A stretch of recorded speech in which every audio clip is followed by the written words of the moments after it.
Huh?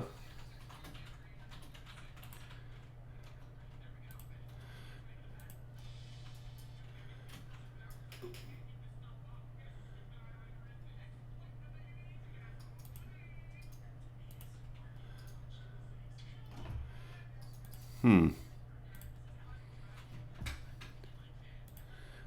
Okay. Right.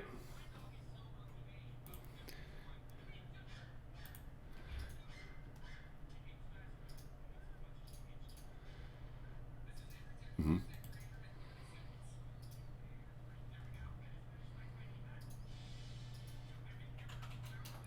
Right. Okay.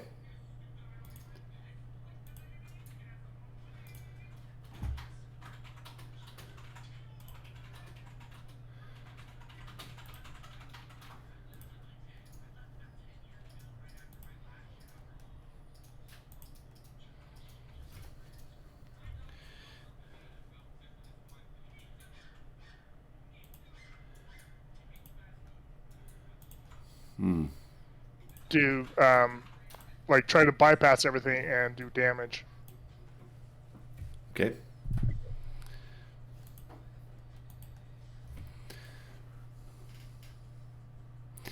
So would you expect to go and you would just like everyone else would you just sneak in, go do damage, and then wait for people to come and attack at the front door kind of thing, or during an attack go and Wait stuff? for them like we sneak try to either sneak in ahead of time or sneak in during the commotion, Hmm. and while everyone is fighting and caught like starting fires on the upper levels and Hmm. just creating mayhem, that will hopefully give us enough of a diversion to be able to get down to that boss with a little bit of a larger force. Okay. Okay. You said we had 5 days. About 5 days from today, and yeah, so you got 5 days to plan and get ready before the assault should begin. So can we just go and grind levels to get up to like level 8? Go kill rats and kobolds and shit. Yeah, yeah. Incorrect. No, you may not. Nice try. I like that. Like the way you're thinking. How about level 7? We'll compromise. I like your negotiating style, sir. Not I'm even tempted. really. You know what? And you know what? I'm feeling quite generous. So enjoy some inspiration, Steve. That's good. That's actually a good way to prepare yourself. Prepare for this. Is to try to negotiate getting levels up. Yep, that's good. Did I get a chance? I like I said, I was going to talk to uh, the Lokatha and see what kind of Hmm. deadly poisons they know of, and I'm going to coat all my weapons in that stuff. And I would Mm. highly recommend any of you other guys doing the same, unless you have personal issues about that. 'Cause I clearly do not. Axel absolutely does have a problem with that. Axel will not participate in any poisonous activities. Yeah, my god doesn't care, so I can do it. But I don't So, really have anything to poison. do you guys have any poison? Do you have any poison, or were you trying to get the Lokatha to provide That's why I some? said Some? get it, figuring they would know if anybody what would be one very deadly and two possibly be good to use against the Sahuagin. Have one vial of Ettercap poison. Could You do that. use Use Ettercat some- poison? Don't Okay. think I have the harvesting thing. Or I need to look for that. Yeah, you did. Didn't you did come? Did you come across an Ettercap? I guess so. We did. Yeah, And then, that's right. Yeah, you did. Yeah. Rogue ship. Trying to figure out what it- Yeah, you did. Yeah. Um, as you're discussing this, so you're discussing this. Prattis, who's part of the War Council, and the Lokatha medicine doctor, the the shaman.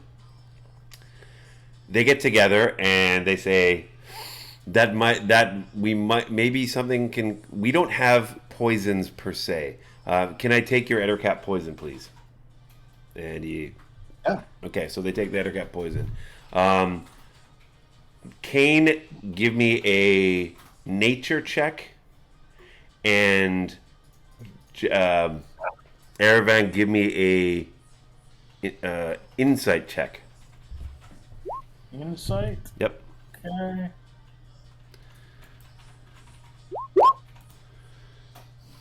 Okay.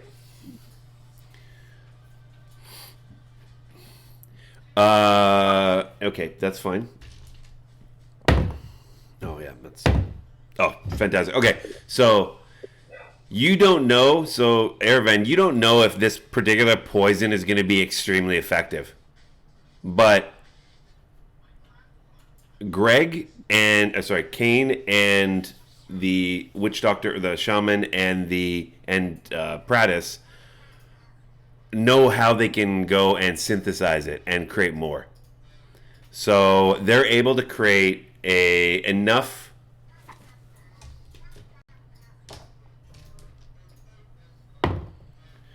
They're able to create enough poison to coat 9 melee weapons and provide poison for 9 melee weapons. That poison, if it's coated, will last for 5 hours. That said, underwater it might be trickier to stick to it, but Prattis finds a way to keep it effective even when it's underwater for about an hour. So you got 9, and now anything else you want to do to check its effectiveness, Erevan? Yeah. Well, if we had a prisoner, a hog, and I would care and try and find out just how good this stuff is. How close are we to the? Give me one more insight check. Well, this raiding party and maybe. You don't know, but you do know it's poison, and you know that it should affect Sahuagin. You just don't know by how much, like how significant is it going to be. You don't know. So these Lokitha don't know of any poisonous creatures in their world. That's what I find. So there are poisonous creatures. They know that there are poisonous creatures, but the ones that they know of do not affect Sahuagin. Okay. But anyway, you have nine weapons that you can coat with poison to do potentially more damage or have some additional effects. Okay.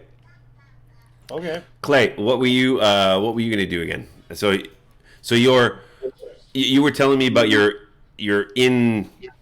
infiltration actions, but anything beforehand, pre-actions that you want to do? Oh, I'm during the thing. I'm praying to my god because I'm swapping spells around to help us out better, and also during this.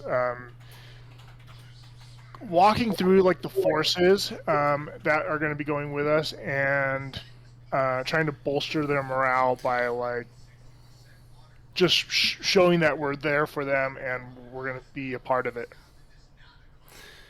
Okay, give me a performance check, please.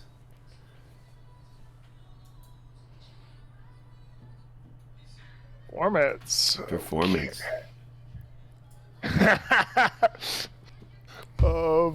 Sure. How bad did I roll? Yeah, you're about as good as me with that kind of stuff. Some of the Lokitha and these new sea elves are also just sort of like, these are the guys that we're going to be going with. They seem to be a little more apprehensive now. Lovely. I mean, they're not like super inspired. They're like, okay, well, I guess this is all we got. All right. I'm gonna do one thing though. So Axel tries to encourage you and say, "Hey guys, look, listen to him. What he's saying. He's got his heart in the right place. We're gonna do great stuff for you." But Axel is just so excited that also has had no effect. In fact, some of the crew is like, "Okay, this guy, he's like really into this Lathander, who we don't believe in, but I guess he's trying. Great." This has limited effect. Legolas, what is your character doing before the preparation here or during the preparation to turn the tide?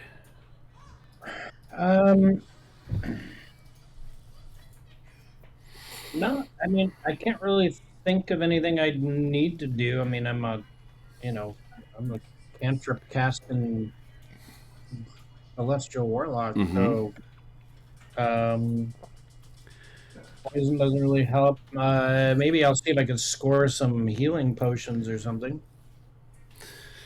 Well, I think last time I said no. You have so what Pradis has provided. He's provided 12 invisibility potions, right? And there's some other stuff you provided as well. What was He it? gave us potions of gaseous form. Gaseous form.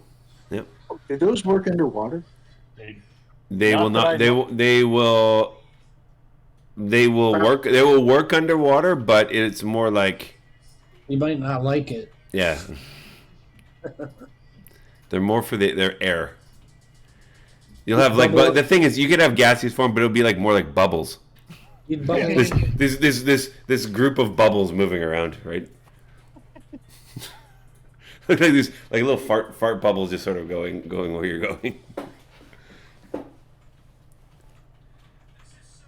There's no place that the gaseous form underwater would go that water wouldn't go. So on land though, that has a significant effect. Yeah, so I mean, giving it to our troops that are going to be fighting on the land would probably be a good thing. Mm-hmm. How long does gaseous form last?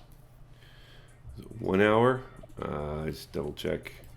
Want to say And and everything that is on us, what, just falls off? No, it's part of you. No, it's caught up in it. 1 hour.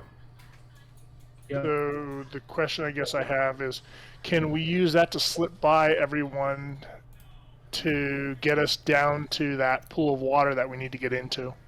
It's not. You're It's not just invisible. invisible. It's a visible vapor.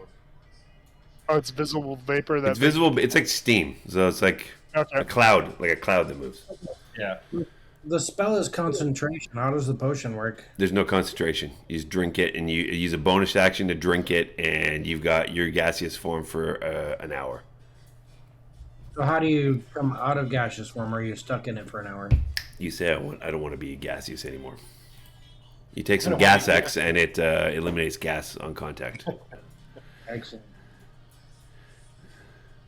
Yeah, I mean it's gaseous form spell. It's the same as gaseous form on the form. Can't talk. So while in the form of the misty cloud, you can't talk or manipulate objects, and any objects is carrying or holding can't be dropped, used, or otherwise interacted with. But you can.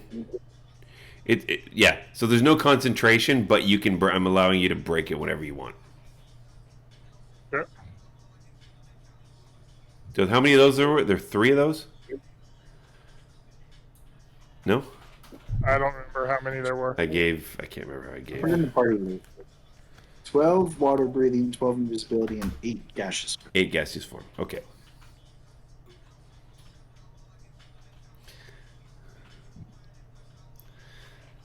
Okay, so you want to? Yeah, Steve. I don't really have anything to do except maybe a little whoring around and getting ready to die. So Not really whoring around with a bunch of soldiers in the staging area. I mean, you want to go get with a Lokatha? I mean, a Lokatha A bunch hunter? of fish eggs if you want to go fertilize them. Yeah.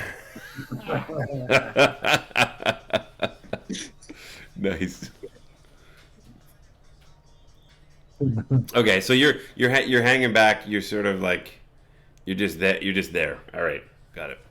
I'm gonna spend a day and get really drunk, like the first day, and then and then sober up. What are you drinking, and and how are you drinking it? Don't we have our ship nearby? Your ship has come. Your ship has come up from Tangaroa. So yeah. And what do you have on ship? What do you have? Do you have those supplies on the ship? I don't know. I think Steve would know if you've got like wine and if you take It's the a party ship. loot. It's a ship. Of course, there's booze. All right. So do you have any? Okay, just the regular rations of ale, I guess, right? Yeah. Okay, fine. We drink rum because the water goes bad. There you go. Okay, it's rum. And you a couple of the elves aren't there yet. You're drinking it early on in the planning stage. The Tanaroans think this is great. The Lokatha don't quite understand what the heck you guys are doing. They haven't mastered alcohol brewery underwater yet. Savages. Savage, they are. So then and Kane. So you have been focusing on the sea elf and the shock troops. So you got them to come over, and I'm going to give you inspiration on that one because that was a pretty good. You take inspiration. That was a pretty good move, even though it's only 15 more creatures. That has bolstered your toughness. You've added a modifier to your sort of toughness. I'm not telling you all the how this all works, but let's just say you can have swarms of people, or you can have smaller numbers that are tougher, like you guys. And this has added some flexibility to what you do. You remember they're sea elves, so they are fine on land or underwater equally, and they have been. I mean, these are shock troops. These are they've sent the elite. They have not sent just standard sort of hunter. The Lokatha are more just regular, I guess, grunts. So are the Tanaroans, but there's one or two Lokatha that are tougher, but these sea elves are all tough. Okay. We should take part of them down when we go. Yeah, that's what I was thinking. Yeah, definitely take them down. Okay, so maybe you want not to take all of them, or you want to? You said there's how many? There's 15. 15? So Because remember, we want to have enough of us that are concealed to be in there, and having them just appear out of no place would be spectacular. yeah. So okay. So we can cast invisibility on 2 people, right? Right? So we don't have to worry about that. Sorry, say again. No, we With need. invisibility potions? No. Yeah, we do. But You get 12. What I'm proposing is we cast invis on a couple of us that are going to be deep in going. Like when I go down there, I'm going to try and do this assassination attack. I don't want anybody around causing any battles happening. I'll try and kill the guy. If I miss, the minute I attack, I'm going to become visible. Then I can take the potion, try to evade with using the manta ray cloak.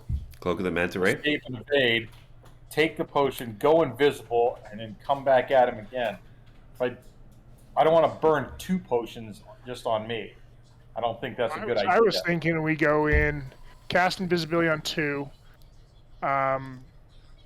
Either there's 4 of us total, so either Axel stays back and helps command forces on the front line outside of that, and it'd be so me and then 11 other potions get used on these shock troops, and that would give us 12, 14 people to go to slip in to the boss, and we could do massive amounts of damage from the backside and work our way back out. It sounds dirty. It's dirty, but I mean, Back out. Oh, we don't have much choice because I say Yeah. there's so many unknowns going on here. This is going to be one of those. If we make it out, we'll be lucky kind of scenarios.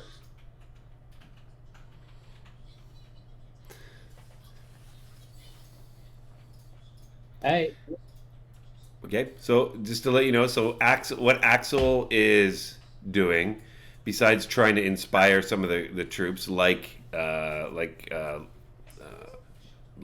did, is he's also praying to Lathander. He's looking for some divine guidance and wisdom, and he also agrees with the strategy of infiltrate and attack, blunt force attack. He thinks that he would be a good candidate to go and take down the front door with a number of frontline troops. With Shatterspike, they can actually. You're all going to assume that the front door is going to be more heavily guarded now. But he thinks he'll shield and they beat down the front door, try to overwhelm the defenders at the beginning, and thinks that you guys infiltrating again is a good strategy. Okay. Sorry, what were we saying? no, I said, all right, let's do this. Okay. So the plan. I need You tell me the exact plan, though, guys. Not exact plan, the rough plan. Go in, Myself buddy. and another are going to have casted get casted the invisibility, and then Logan and 11 others are going to take the potions Okay. of invisibility. You should cast tongues on a couple of us that are going to go in there deep first, just so we can cause problems. Yeah, no, it's tongues doesn't need to be a concentration spell. It's just cast and forget. That's fine. But Okay. what Yeah. I mean is, as we're going down, we can go into the hallways, stay invisible, because we're not physically attacking anybody, but cause problems like, hey, there's intruders going down this hallway, and have these guys run in the wrong direction as we go a different direction.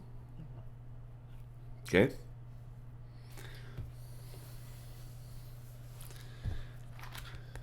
And yeah, it lasts for 1 hour. It's touch, and pretty much it would be one person. Okay. Yeah, So tongues is one person? yeah. Cast time, 1 action, touch. Creature you touch.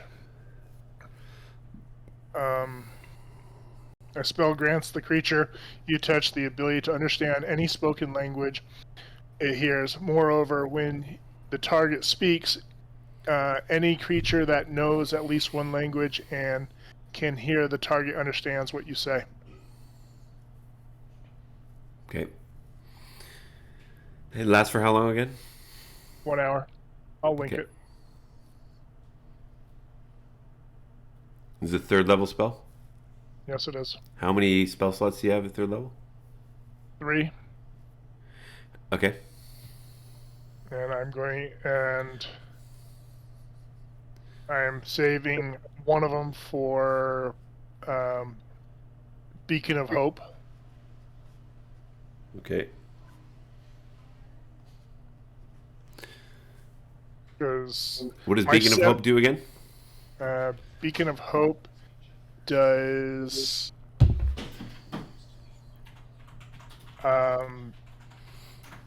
cast is 1 action any number of creatures within range, which is 30 feet, for 1 minute. Bestows hope and vitality. Choose any number of creatures within range for the duration. Each target has advantage on wisdom saving throws and death saving throws, and regains the maximum number of hit points possible from any healing. Okay. Got it. So you mix that with my shield, and there's no rolling on shields anymore. It's full. Yep.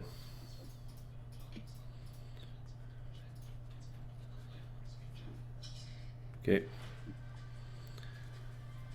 Got it.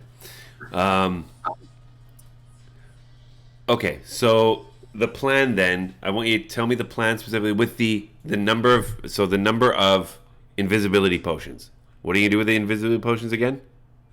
You're saving them, or you're going to be using them? We're going to use them on me and Okay. 11 other of the shock troops. Okay.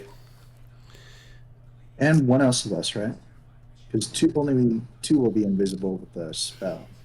So yeah, then it'd be 10 of us will have the we'll go in with 10 shock troops. And are you going to bring all the shock troops with you at the front or the top, or have any going down at the bottom? The 12 that came, we're taking 10 of them with us. There's 15 that came. 15. Yeah, we'll take 10 of them with us, and then the other 5 will help Axel as his like elite squad. Okay.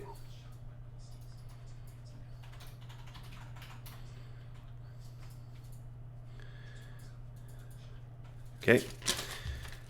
So invisibility potions go to you and the 10 shock troops, and then who's getting invisibility cast on them? I would That's say myself. there's Legolas and Kane and Erevan. Is that right or no? I think it'll cast 2 people because we can only do 3rd level spells. So 2 of us will have potions. 2 of us will be cast invisibility. Got it. Okay. Okay. Who's gonna have the potions? Who's gonna have the cast?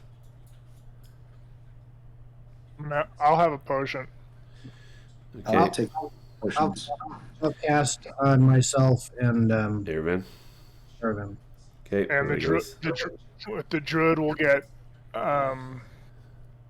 we'll be able to cast move without a trace for us, hopefully. I will, yeah. I do that before Is it a drink certain? that. How many creatures? It's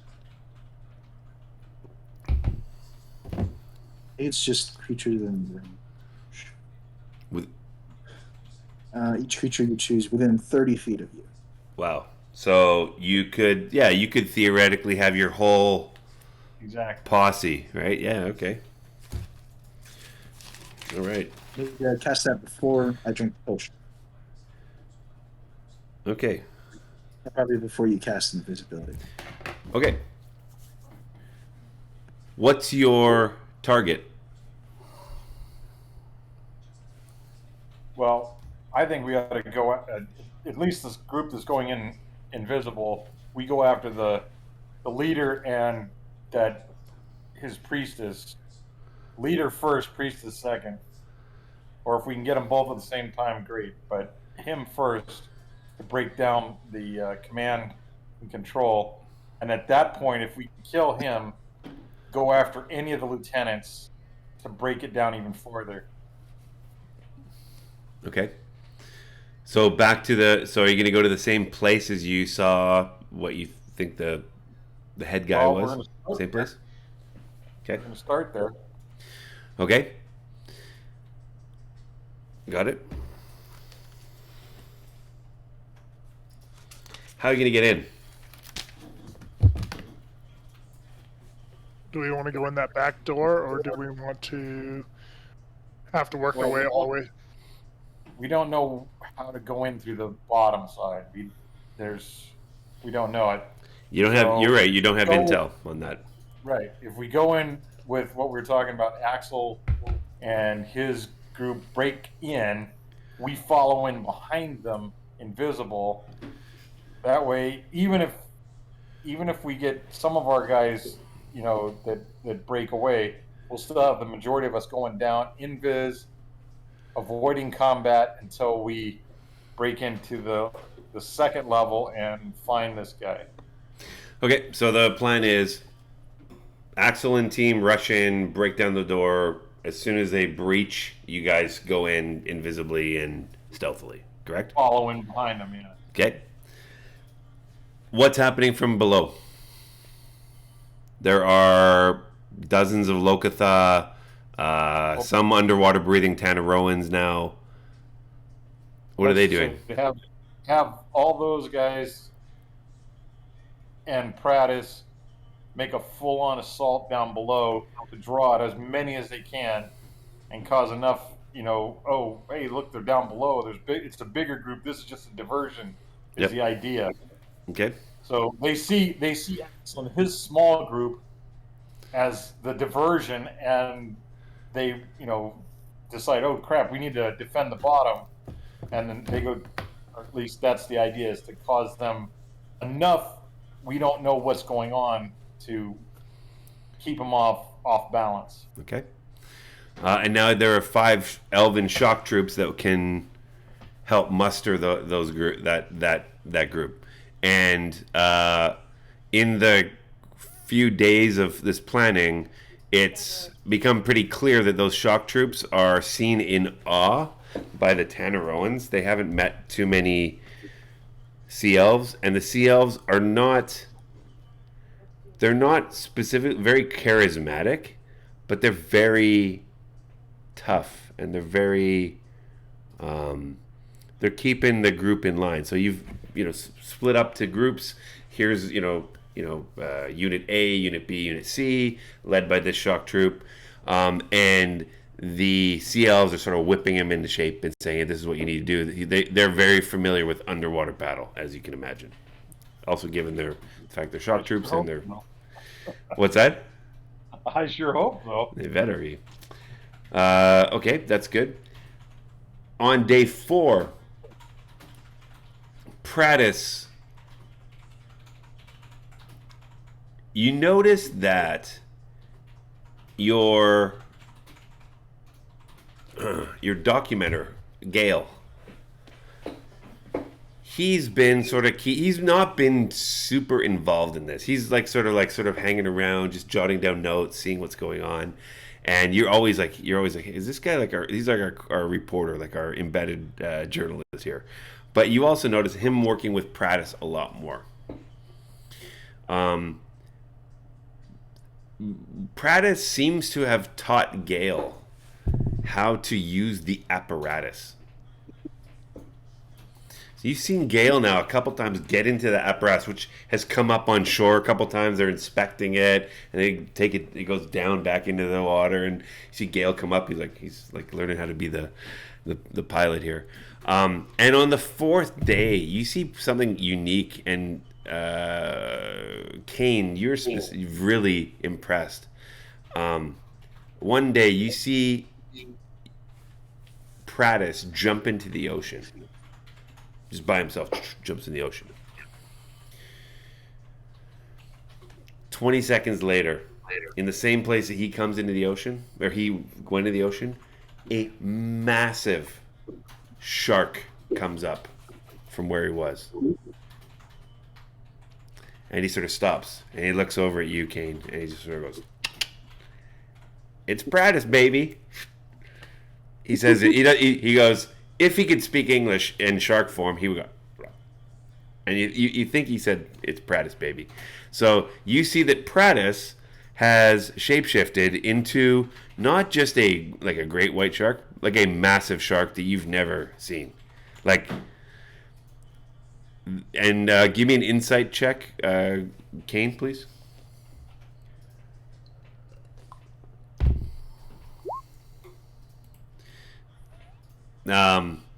Obviously this guy's a druid, and obviously he's more powerful than you. ... That's all you know. But so you guys also now know that he leading he being part of the charge down below may have some significant advantages as well, being a shapeshifter and being able to be that kind of shark. Okay. So the plan now is, I think I got the plan, and I've seen a couple of adjustments you're going to make. Excellent. The day of the battle approaches. It's day 5. The party has not decided to, or the party has on purpose, I believe, decided not to alert or take out some of the patrols that occasionally go around this area to make sure that they're not even on more high alert. I think that was one of the things that we talked about last time. Yeah. The majority of your forces, your forces are split, right? You've got a big group assaulting the front, mainly made up of Tanaroans, some Lokatha, you and your elf shock troops.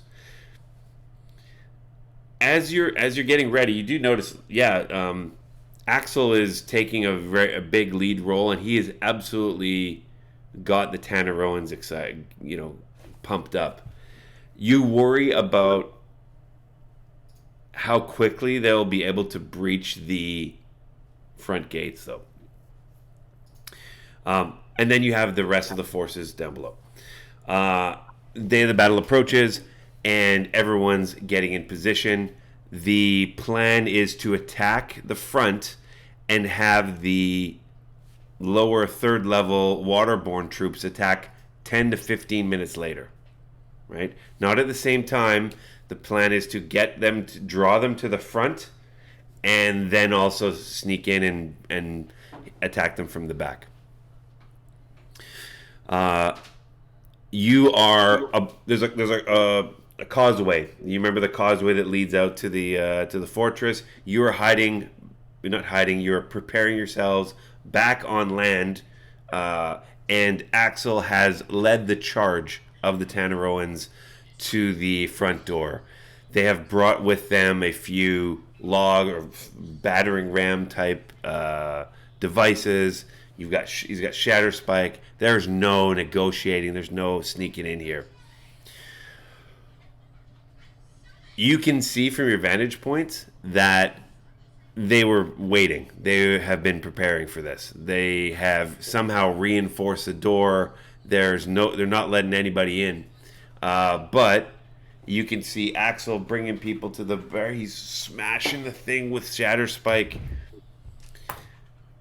You see the sort of the air, a couple of the slits open up with the Sahuagin, and you see one of the Tanaroans spear the guy as it opens up again, and you see at the same simultaneously, and you see a couple of tridents go out and hit Tanaroans. Two of them get hit mid-mass and fall off the side of the causeway. Axel's smashing away trying to protect everybody. Let's see how this goes. I'm doing a lot of manual rolls here tonight, boys. The door is getting beaten down, but slowly. And you sort of see it sort of open, and Sahuagin comes out and stabs and then closes it. You see those peepholes open up. You see a couple of Sahuagin, they seem to take damage, but you do see a number of Tanaroans go down. Oh, 3 more go down over the course of this minute. And you see Axel getting hit. You see him taking some blows. He's still up. He's smashing. And you see the door. It's getting weak, but a lot. They're taking some casualties, and they haven't even got in the front door. Is there anything you guys would like to do to try to assist? So, I haven't taken my potion yet. No, you guys have not taken. You guys have not activated anything yet. No, that's not true. You've activated.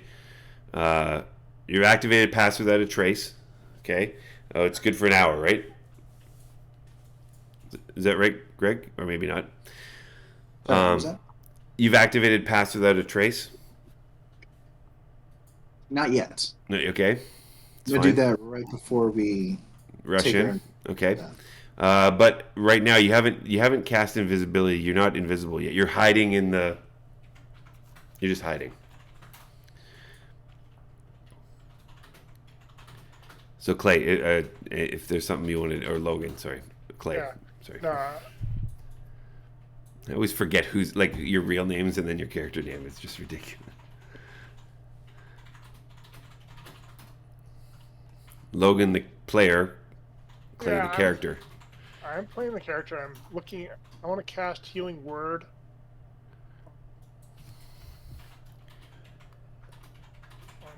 So you're gonna run Axel. it. You're gonna run out, and because you got to run up to the. You got to get into onto the causeway. How far back am I? 120 feet. 100, maybe 150 feet.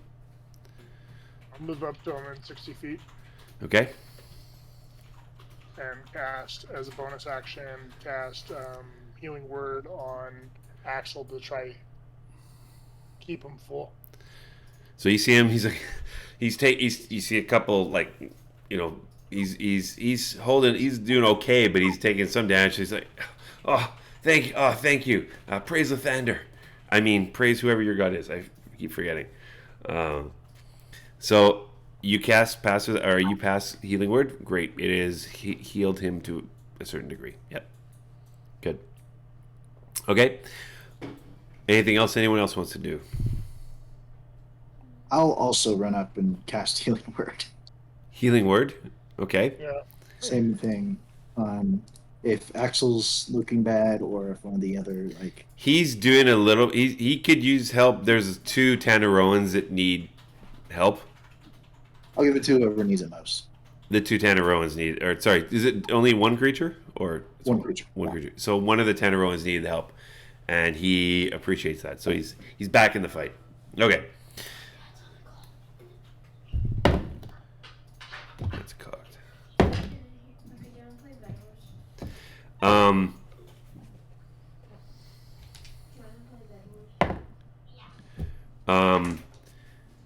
They're still having a hard time breaking down this door. Another Tanaroan gets hit square in the head and falls to the side down off the causeway.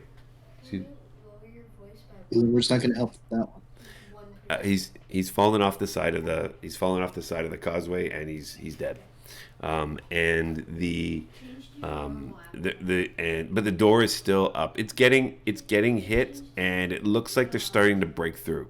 But as they break through, you see more tridents pierce through the sort of the broken part of the door. But they don't seem to be particularly effective.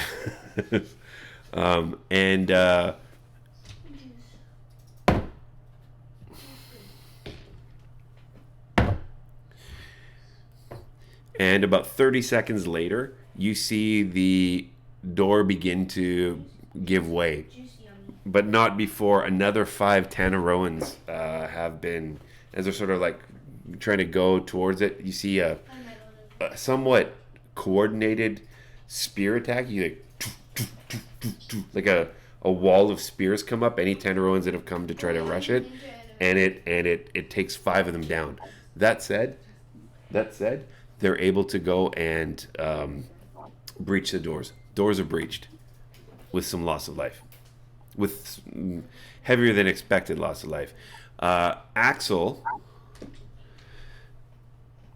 let's do this.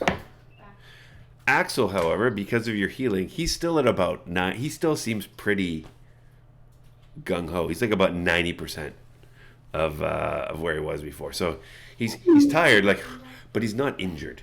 So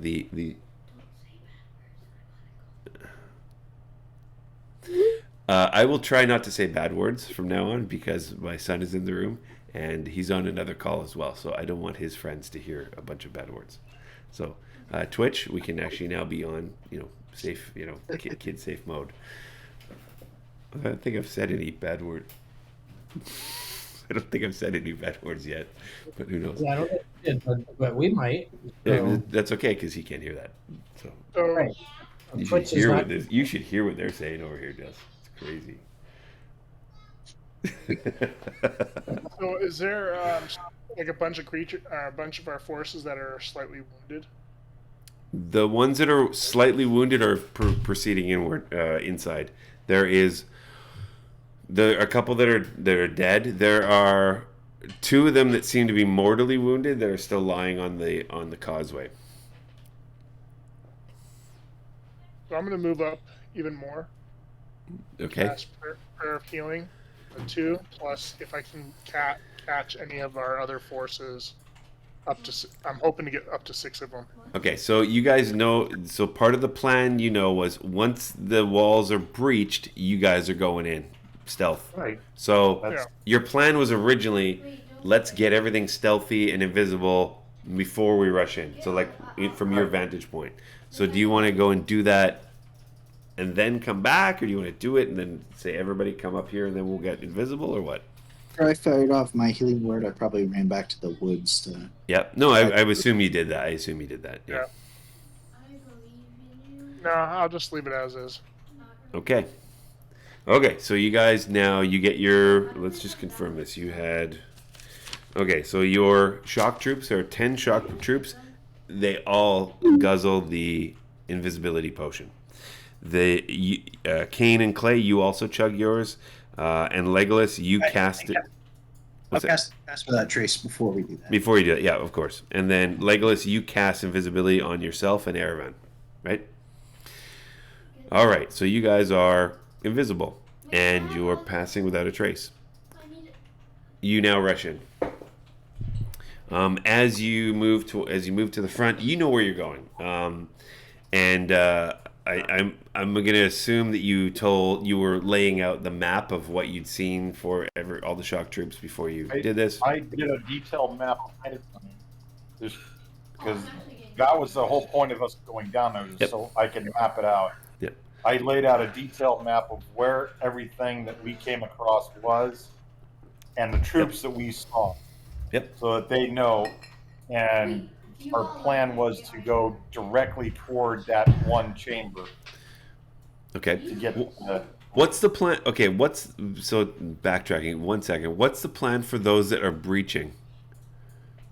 They're just staying up there and moving forward as they need be.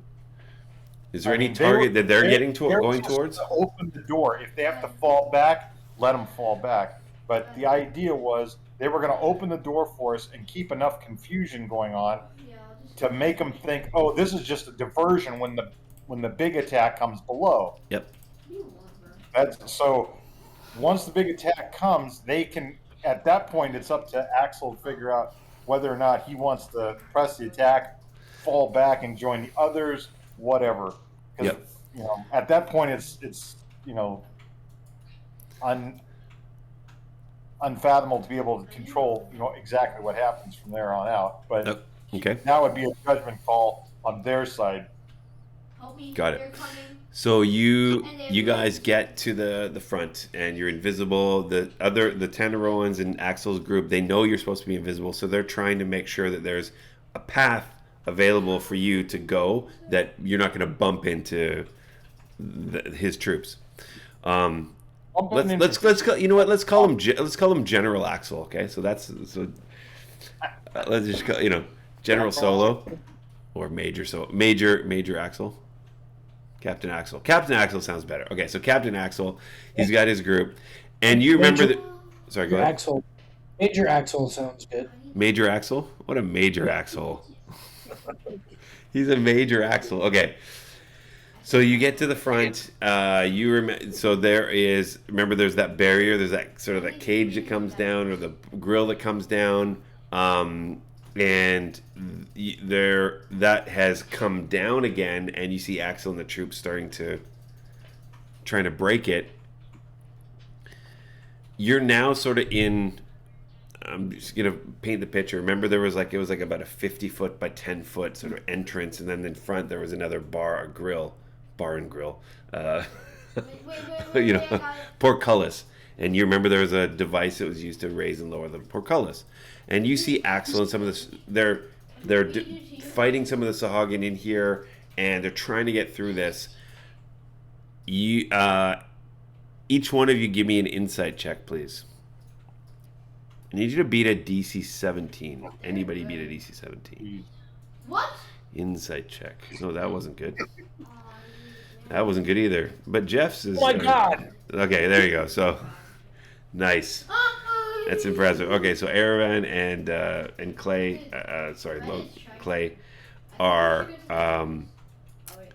you guys say, okay, you know what? These guys are going to have a harder time getting through this grate. What should I do? And you think, hey, you know what? You can see clearly that there's one beyond that grate. There's one Sahuagin that's keeping that grate closed. I don't like this game. Just die.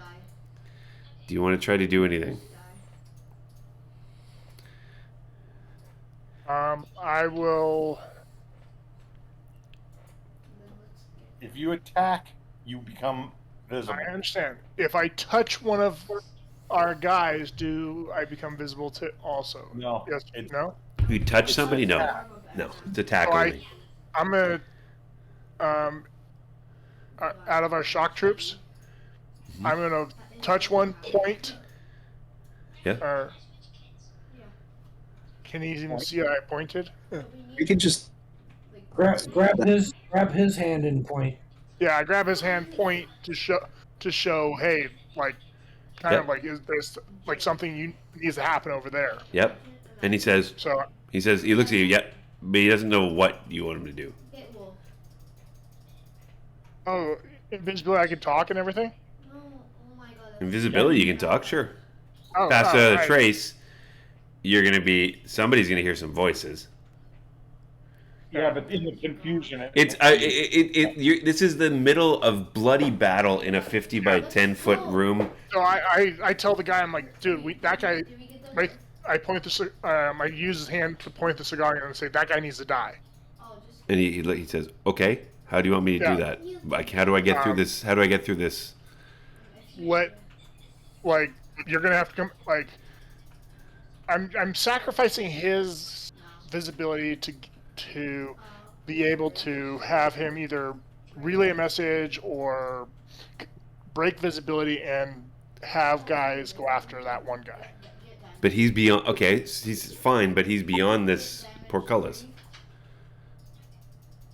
Do we have guys with us that have range ability? No, your shock troops are melee only. What about the other troops that came in?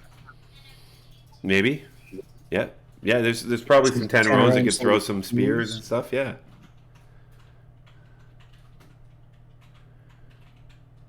So all I'm asking, is there anything specific that you guys want to do to try to help raise this portcullis or Let's go. open the portcullis?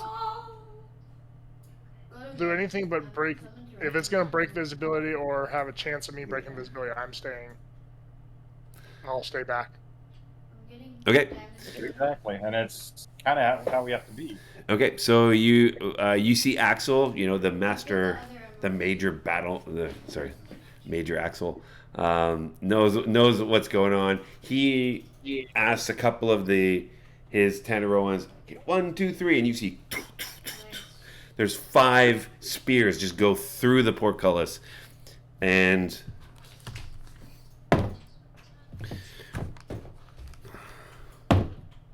okay, good. Only one. You see, this Sahuagin sort of dodges for them, but then and one lands right in the center mass, and he falls down. And as he falls down, the winch, the locking mechanism on the winch, clicks, and Axel goes through here, and you see Axel pull up the portcullis. There's no longer any tension on it, and troops start going in. More battle goes beyond the portcullis. So you guys that now is clear. You can see there's more action inside after this front base. Now, I don't know if you remember, but in sort of beyond that portcullis, there was a hall, a guard hall, and there were three ways to go down. Right now, Axel's force is fighting in 2 directions, and there is one hall that you can go down. You remember that hall will get you to the. So, what's your main objective on level 1 right now? Where are you trying to get to? Do you remember? Down to the stairs down. Stairs down. All right, stairs down. doing they have the slaves working and right over the stairs. Okay. So we're trying to go there as quickly as possible. Okay, so you want to get there as quickly as possible, and do you want to, if you encounter Sahuagin, do you want to Avoid them. Avoid. Avoid. Okay. I'm gonna do a skill checks, guys. A skill check. So I want you to choose one skill that you're proficient with, and tell me how you're gonna use that proficiency or that skill to get to this room. Or like, what are you gonna do special to help you guys get to this room? And I'm gonna start with Steve. I mean Legolas. So I will use deception, and if we run into any guards, I'll just wave my hand and say, "These are not the droids you're looking for." Give me a deception check, please. 23. It wouldn't be a Ventus match without a usage, right? 1 to 4. You didn't meet any guards along the. You didn't. Well, actually, I'm not gonna say that. Okay, got it. You got a 23 in your deception check. Excellent. Kane, your turn. What do you want to use? What do you want to do? I use survival to help find the most direct route to the stairs. Wait, Survival? Sure. Maybe Okay. perception? Yep. Yep. Good with that. Give me a roll. nice Not great. try. All right. Wow. So you need it's a DC 14 to pass. By the way. I will use my earlier earned inspiration point for that. Okay. Reroll there, Greg. Do you have 5 emeralds? I need Oh, Greg. Almost. It was a valiant effort. Good stuff. Okay. You So- still you like okay. Well, you're going the right way, but oh shit! Hang on, wait. This is the area I needed. I got you. You backtrack. You backtrack. Octopus brain, you know. Yeah. And you're like, oh, and there was like some Sahuagin there too. Like, oh, back up. Octopus brain. Exactly. Logan, you're up. I'm going to use my insight to redirect us in the correct way to get, because we had to backtrack and we're now having to deal with them. I'm going to use my insight in Yeah.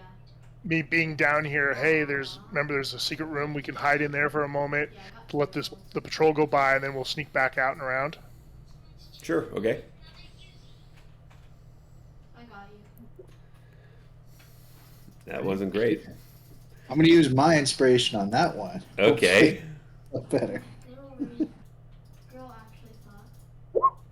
There, Okay. That was good use of inspiration. Excellent. That's a success. Means I Okay. rolled a 2. 2. Dang. Yeah, That's on the not first good. one. Well, the second one was not great. You rolled an 8, but I mean, you got Yeah. pretty good insight. Okay, and now Erevan. Well, I'm going to continue using my stealth abilities to help keep us as quiet as possible and avoid any extra contact if possible. Okay. Wait, I got this. Hey, I made it. Yep. Oh, wait a minute now, because we You have plus 10. You're because still you got on plus, land, you got correct? plus 10. Yeah. yeah, so that's a 24. Yeah. So as Kane steered you down a wrong path, they're like, oh, there's a bunch of Sahuagin over here. You were like, you managed to get everybody out of there without being noticed, or even having a chance of being noticed. So after that effort, you guys make it back to the landing that goes down into the water. How'd you get more? That's not fair. So you've passed numbers of Sahuagin patrols that are all sort of rushing to the front. You've seen a group of regular Sahuagin. You see a couple of really tough Sahuagin, and you saw one patrol with one of those lieutenants, a couple of the spellcasters, and like 8 Sahuagin, and they're all sort of heading towards the front. You're now at the landing, and you're ready to go into the water. The server's nice. So are you?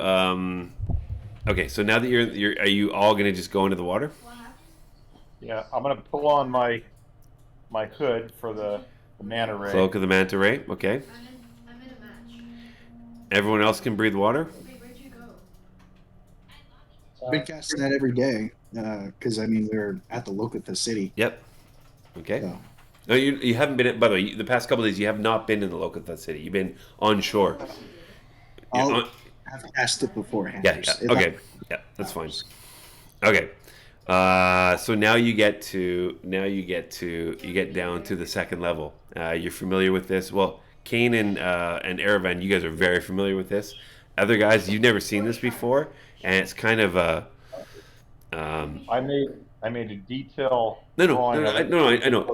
You guys are just it's just really familiar because you've literally been here. The other guys know what you're talking about, but they've never been underwater in this area in this area before, and they haven't been breathing water. Well, it's not true. You have been breathing water, but so that's fine. You're now in the second level, and you see because you all have dark vision. I'm assuming, right? And Clay had cast that. I'm assuming you've got dark vision. Everybody, sea elves do Yeah. as well. So Axel's the only one who didn't. yep, it doesn't matter because he's still up top. He's fighting. Exactly. You see what appears to be there are many patrols of Sahuagin that are going to reinforce the first level. I like the sound of You head towards the it's cute. you're heading towards the where sort of the Baron was, and Okay. you see all these patrols. They're going in, they're going out, they're getting ready. You pass by a barracks that is now half empty as patrols are going to reinforce. The alert has been sounded, and then Do Sharky Squad. I need every one of you to give me. We're now gonna do one more skills check. So choose another skill, not the skill you used. Choose another skill that you are proficient in. Okay, and I want you to tell me how you're gonna use that skill I got my food. to get stealthily to the or whatever get to the throne room, which is where you were targeting. Okay, I'm gonna start with Jeff. You can go, Erevan. Go ahead. Try hard. You look at a skill. You look at one that you're proficient in, and how are you gonna use it? Try hard. I'm going to use my athletics What do to you like? be up and down, moving around, clearing way, making sure we've got the clearest path going through I'm at 2 HP. as best as possible. Okay. Even if that means me going ahead and coming back in and out of. Okay. Go ahead. Give me a roll. Imagine. So you guys come across a patrol that's heading right towards you, even though you're all stealthy, right? And you're invisible. You're like, oh, they're heading right towards us. Oh crap! Like they're gonna bump into us if we don't. And Erevan just Sharky. nimbly leaps through the water to the side, and there's another guy. He sort of comes over like, I have to. and they go by, and he jumps again, and you guys are all following what he's doing, including the elf assassin or elf squad here, and you get through that patrol easily. Okay, I'm gonna go to Greg or Kane. Could I use perception to hear out for enemies and maybe choose the hallway that sounds less? Sure. Less Sure. Yep.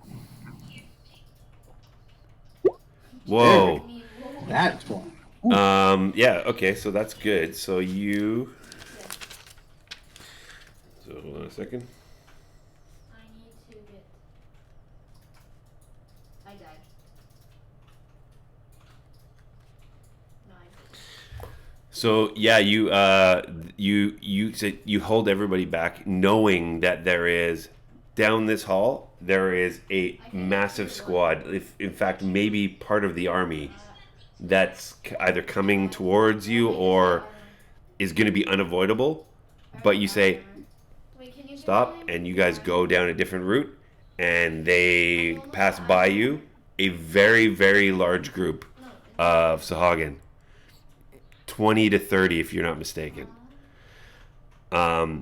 You don't know where they're going. You're gonna assume they're heading up, but I mean it was very, it was a good. You got people going in the right direction. Excellent.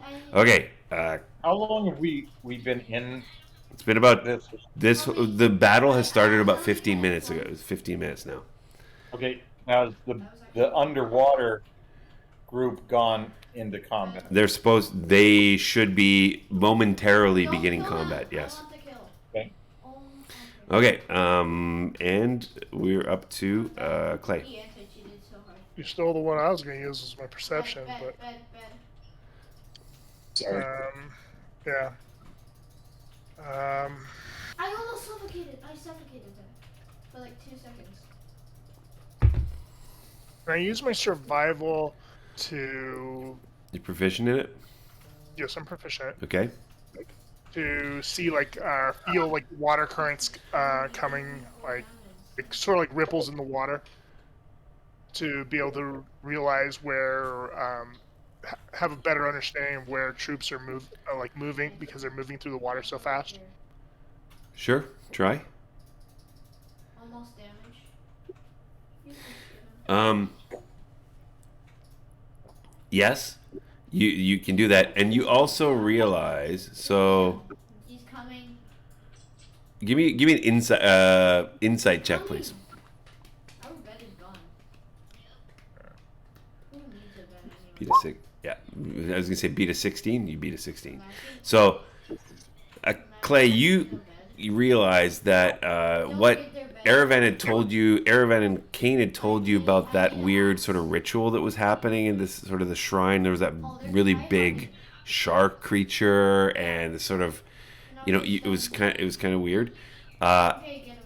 You get the Get Shears. very strong suspicion that your healing, your healing not mass healing word, but your healing aura, or whatever it is, that had been sort of What?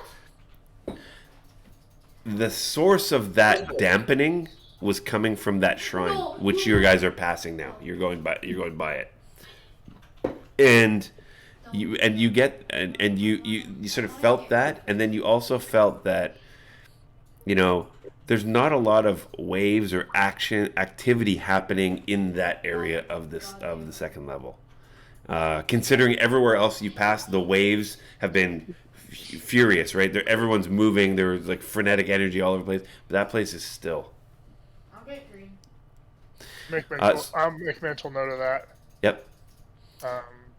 Okay, but yes, you succeed on this. This gets you closer to your destination. Yeah. How close are we to the throne room? You're one skill check away, depending on what happens with Steve. Not skill check wise. I mean, you're, I guess, Is it the three next one quarters over, of the way there. You're almost there.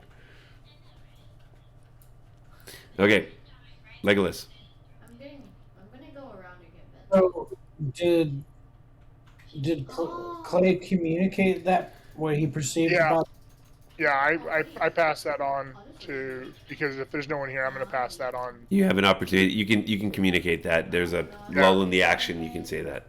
Yeah, I say that, let them know, hey guys, this is where the dampening to my magic's happening. I mean, either we take it out here and we get full power, or we have to fight our way to the boss from here, or we. So, Clay, the main thing. So, what your insight showed was, it's not.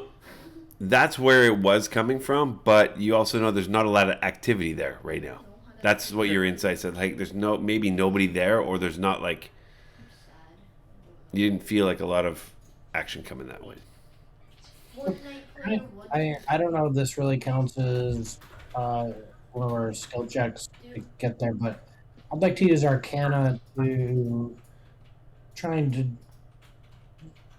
figure out the nature of that dampening effect. Hold on 1 second, guys. Hang on. Yeah, I know.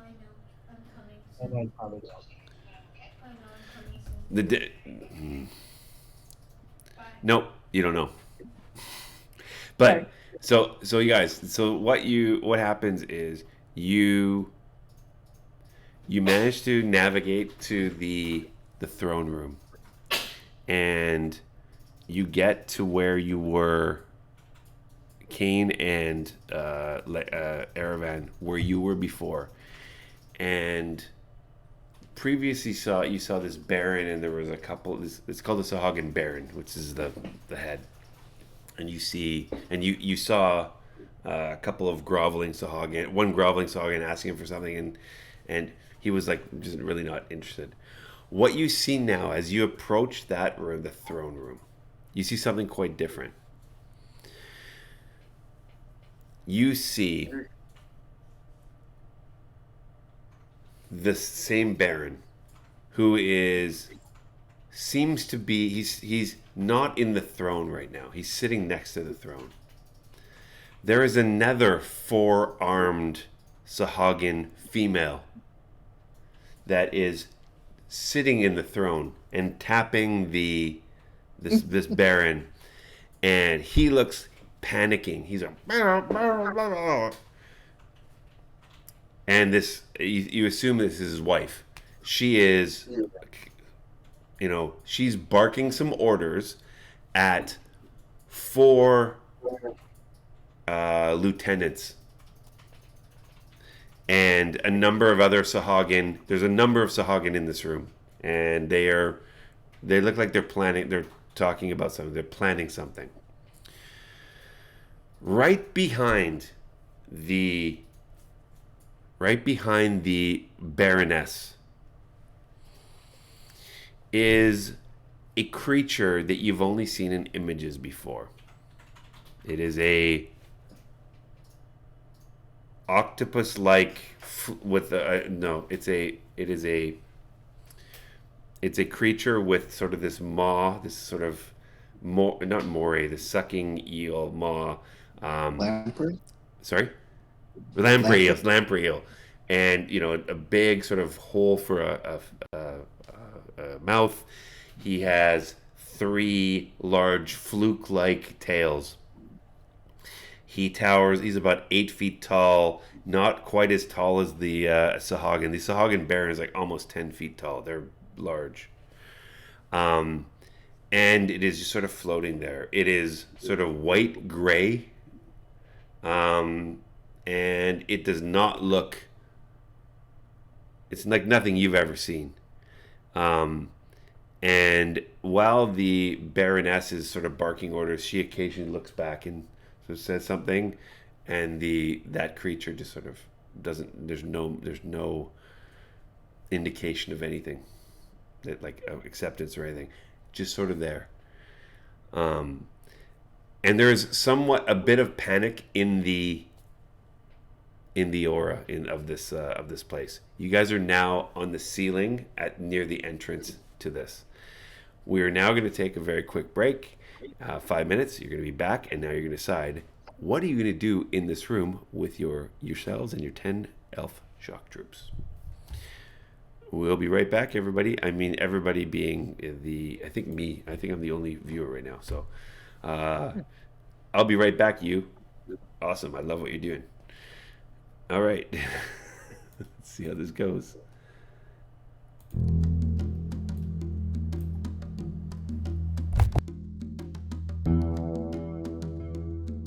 This is gonna be bad. Yeah. I say we go after the bitch.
You guys, I didn't mention this before, but I should have. You need to also keep this in mind based on your plan. There's also one of those other priestesses, a high priestess, that is hanging around next to the Sahuagin Baron. So he seems to be cowed. He's like sort of panicking. He's not being very effective as a leader, and he's got his wife who's sort of taking charge, and there's also this priestess that's getting things ready. So you gotta. There's a few targets.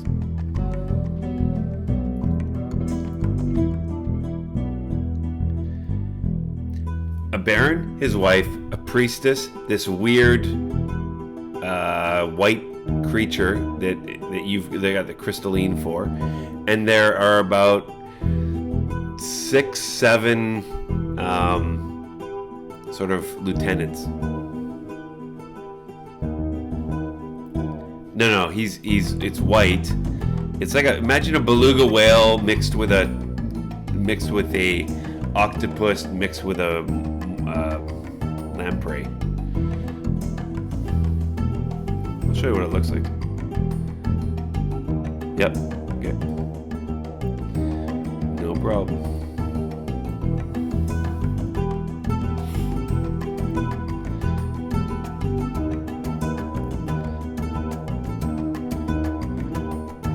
They're just waiting. It sounds like they're waiting for orders. You don't know. I mean, can't understand what they're saying at all.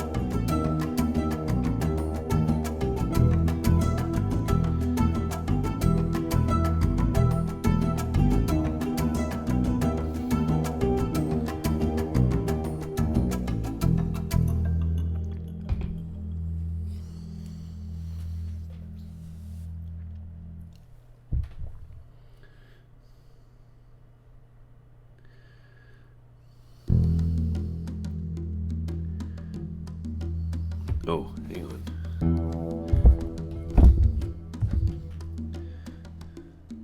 Okay, Jeff's just taking it. Welcome back.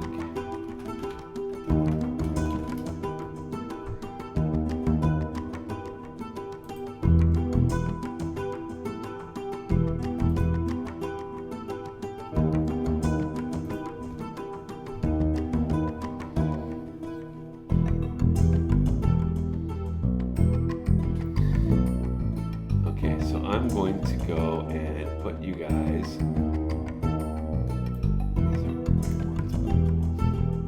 This is not going to be, every single character on the map. I'm trying to make it a battle, but I'm going to use more theater of the mind. Okay, so I need to go, but I do need to put you guys on here properly.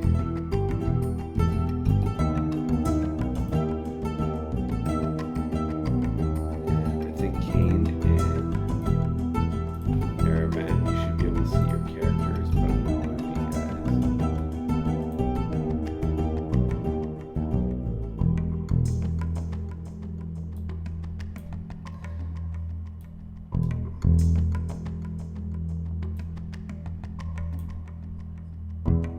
Are you with Jeff right now? Oh, sweet. That's cool. Yeah. Hey, that's great, Greg. When did you go out? When did you go up there?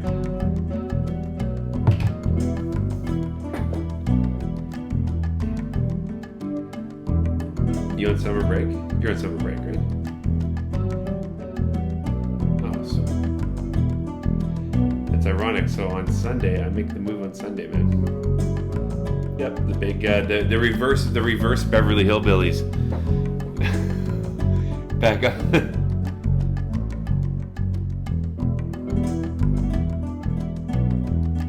Oh, you got a good nephew. That's awesome. That's great. What's it called? That just looks really good yet evil. Oh, really? So that's okay. And it's native to Oklahoma, Texas, and Arkansas, you said? Sweet. That will be. That's gonna be one of my first stops. I've got to go rebuild my bar. So you guys missed my. Or Steve was there. So Steve was there for the going away. Not last. Was it last Friday? 2 Fridays ago. We had. See you later, guys. Nice to see you. And then Canada Day trivia night. So, and Steve actually won, if you can believe it. Steve and yeah, there you go. Steve and Mark. If you guys remember Mark and Barbara, Mark and Steve were teamed up, and they won the Canada Day trivia quiz. So, you are Canadian experts because you lived in border states. Is that? I guess. Or no, you were drunk enough to say, hey, what the hell? The Canadian ballet. Sorry, we have a ballet. Winnipeg's got a ballet. I know that, but really. Ah, there you go. Yep, that makes more sense. Yep. That makes a lot of sense. And if you guys have never been to Canada, you can go see great strip clubs, very cheap, and drink alcohol, and they take everything off, which is great. So we pride ourselves on our I want to say high class strip clubs, but let's just say anything goes strip clubs kind of thing.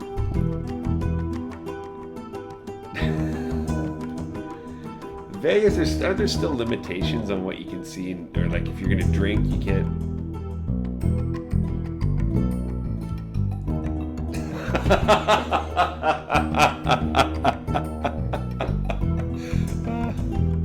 That's good. That's really good.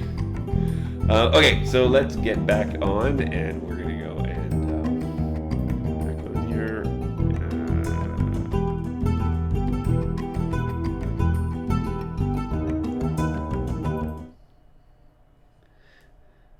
Just bring a case bag. I'll pay you. You'll have to drive. There you go. Total Wine has it for $30 in El Paso, in stock. Wow. Wow. So how much is it? How much does it usually cost, Greg? Oil fire, Yeah. like 20, 29, somewhere around there. Nice. That's I nice. mean, $29.99. Like vanilla. It's it was like your brown sugar bourbon, I think. Mm-hmm. No. It's rye whiskey and liqueur, so it's a lot sweeter than just normal, like straight up whiskey. Oh, okay.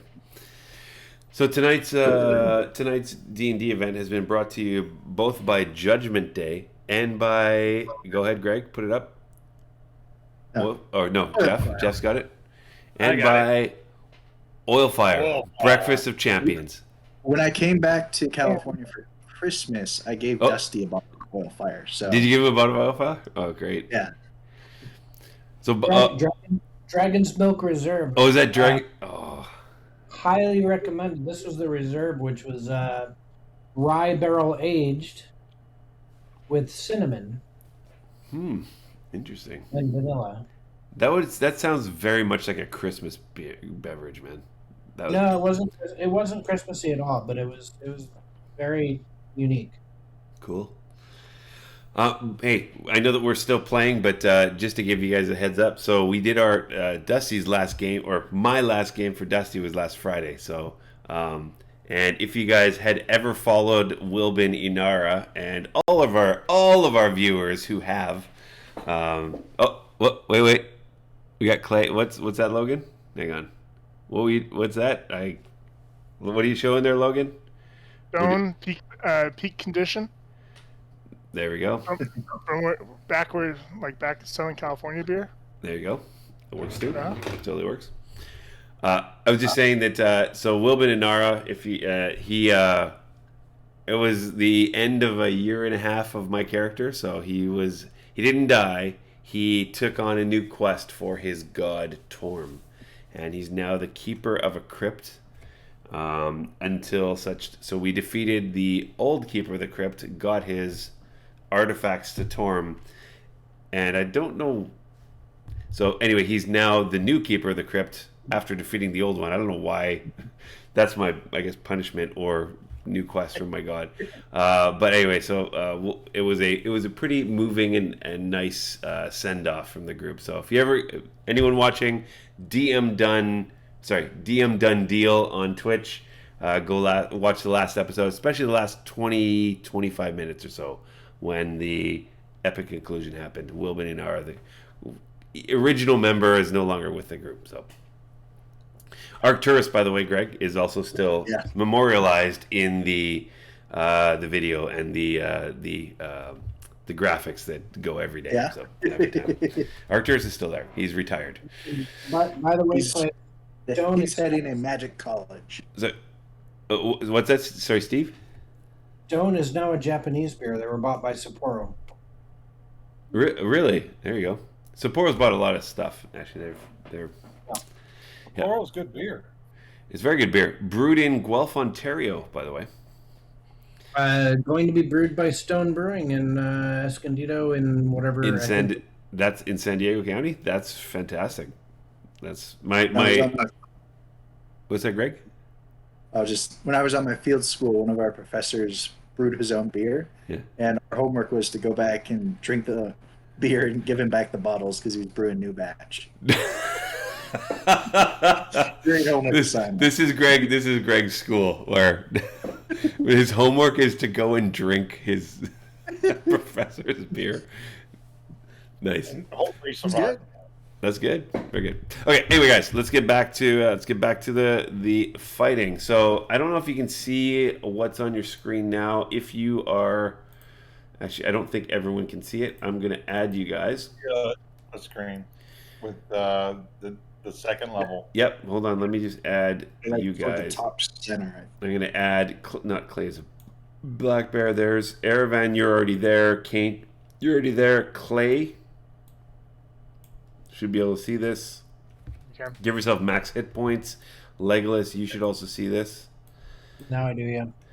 Give yourself max hit points, and then Axel's not here. So it's the four of you, and I've added Oceanus. I'll put her behind you. I'm assuming that one of the shock troops you've got. Oh no, you know what? You've got your 10 shock troops. Oceanus is hanging out with she's with the lower group. So now, here's how we're going to do this. You're figuring out who you're going to go and attack, who you're going to go and, try to sort of take out first. Who's in front? Who would have been in front? Who wants to go first? Okay. Erevan. As you get to the room, and the rest of you also look around, your shock troops are behind you. You're in the front. You look around. You can see what's going on. And like before, nobody notices you. When you look over at that white creature. Where is it? It's over. I mean, why do I not have it? It should be over here. It's right here. And it's hard to see, but it's over here. Can you see that? Yep. Is it small or is it big? It's small. So the barons are big. It is still the barons are large. This creature is medium. And this creature looks right at you. Without even looking around, it's what languages do you speak? What languages do you speak, Erevan? What languages do I speak? Yes. Or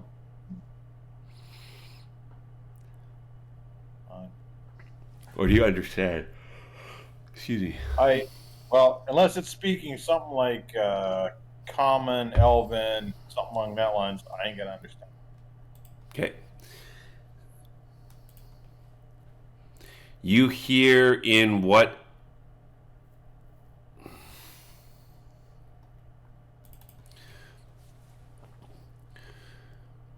You hear in what appears to be some kind of basic Sahuagin. You don't speak Sahuagin, but you've heard enough in the past couple of weeks. You've heard enough Sahuagin to okay, I know what this sounds like. This is basic Sahuagin. Like somebody that doesn't speak it has learned it. And you hear and the Baron and the Baroness and everyone in the room just sort of they're looking at this creature, and that creature takes one of its fluke-like tails and points right in your direction, Erevan. So it can see invisible. For whatever reason, it sees you. It looks at you directly, and it wasn't looking around. Just Like I said, it's invisible. So they don't. But they don't see me. So these they're looking around. They're like, what's going on? But they're all looking towards where this creature's pointing. Okay. I'm not doing initiative yet. I just want. I want to verify these big squares are 10 feet. The big squares are 5 feet. I'm sorry, the big squares are 10 feet. The small squares are 5 feet. Yes. Right. Perfect. Okay. Question for you. Yes. If I cast a spell that does not do damage, does it break invisibility? Yeah, casting Yeah. spell. When you cast a spell, it breaks invisibility. Even though I'm not doing damage? Nope. I mean, you can assume that like verbal, somatic, and what is it? Verbal, somatic, and material. Yeah, it breaks invisibility when you cast a spell. Okay. Spell ends for target that attacks or casts a spell.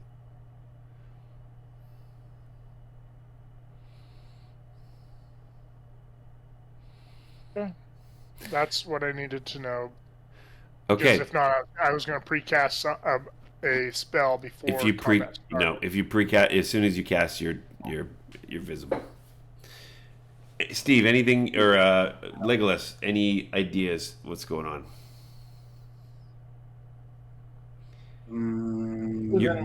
You're all now worried that you don't have the element of surprise right now, or you still may be invisible, but sneaking up and behind somebody is going to be much more difficult at this point, is what you believe. Well, I'm not going to sneak up. I've already got figured out what I'm going to do. So let us Okay. know when. All right, Steve. Any ideas? So the whatever that creature is has likely has the ability of true sight or something like it. Something like that. Yep.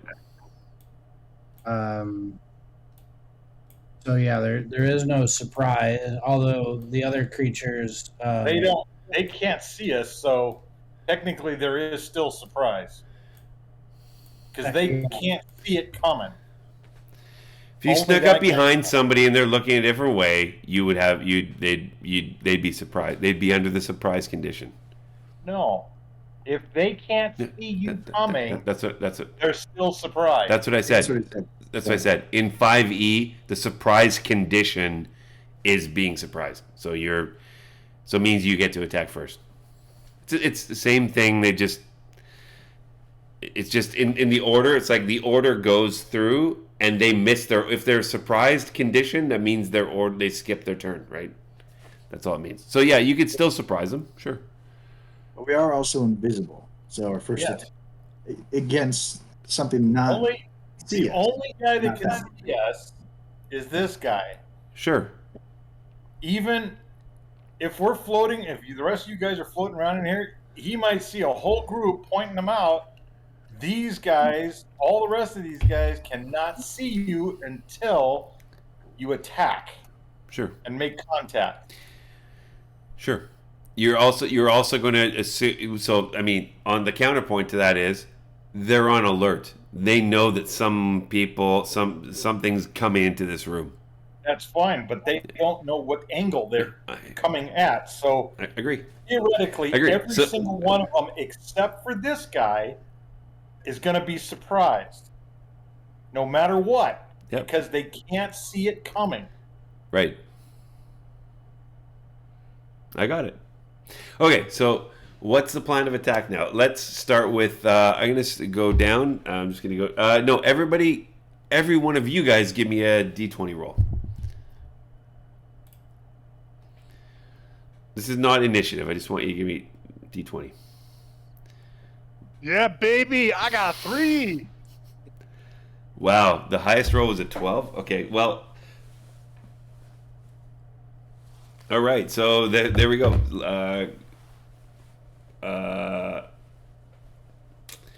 Erebet, go ahead. What do you want? What do you want to do?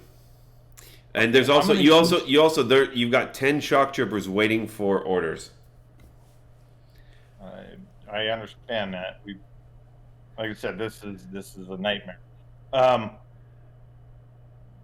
I'm going to attack this person. Okay. Okay.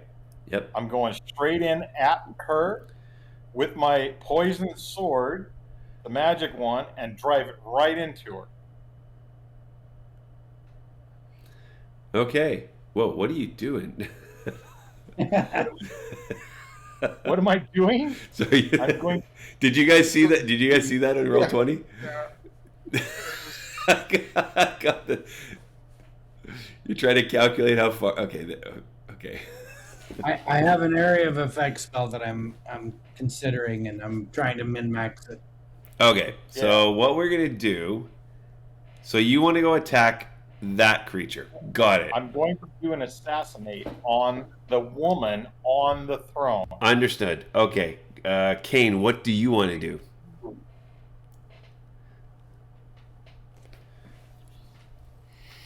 I want to just see. And once again, how tall is this ceiling? Just 30. so I we think it's know. 30. I think it was 30 feet.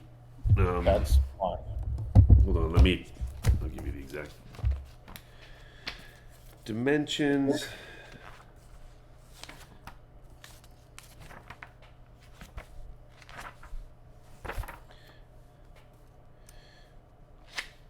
It was.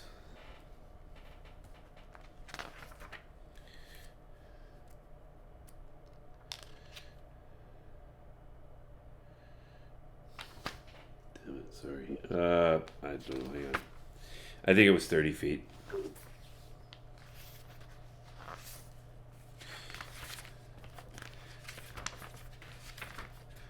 Let's say 30 feet.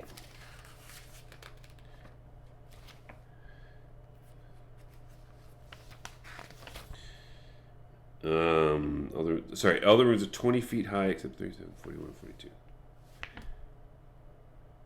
42. It's 30 feet high. That's right, 30 feet high.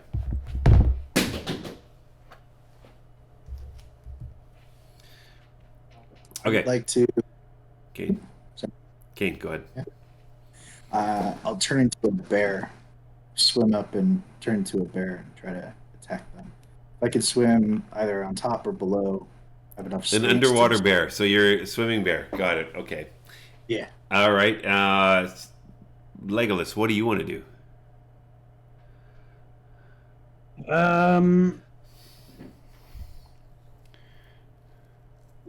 I think I am going to shatter. Probably here.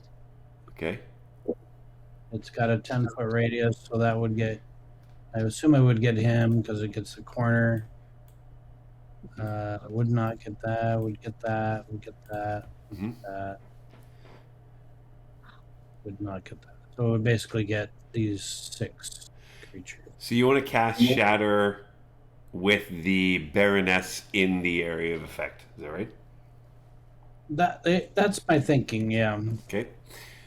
And lastly, Clay, what do you want to do? Actually, I'm gonna cast it on this guy right here because then I can get both of the. That's Me. That's Aravan. I just moved into position so that they understand. Then well, shit. Do I even know that? Because he's invisible. Well, that was the plan. I was going to dive in, kill. Yeah, shit. You guys wouldn't even. You guys wouldn't even know. You can't see yourselves, right? Right. You have no freaking idea where each other is as well. No, but the plan was like going hands on our way down. that I was going to first attack on that female. Okay, that's fine. And then evade immediately, so that if anybody threw some kind of, let's say, area effect spell, I would be out of it before it hit. Okay. We did discuss that. Yep, that's fine. Okay. So you'd be casting something that you'd be comfortable that Aravan is not in the middle of, right? Correct. Got it. Clay, what did you want to do? I'm going to cast my very favorite spell called Magic Weapon, and I'm going to cast it right in front of the white. Which? The white creature. Okay. Yeah. Okay, and And- what is that? What does that do? Just basically, it's like a spiritual weapon kind of thing, or Yeah, it's. I'll link it again. thank you, Logan's. Oh well, she can't hear anyway. Yeah.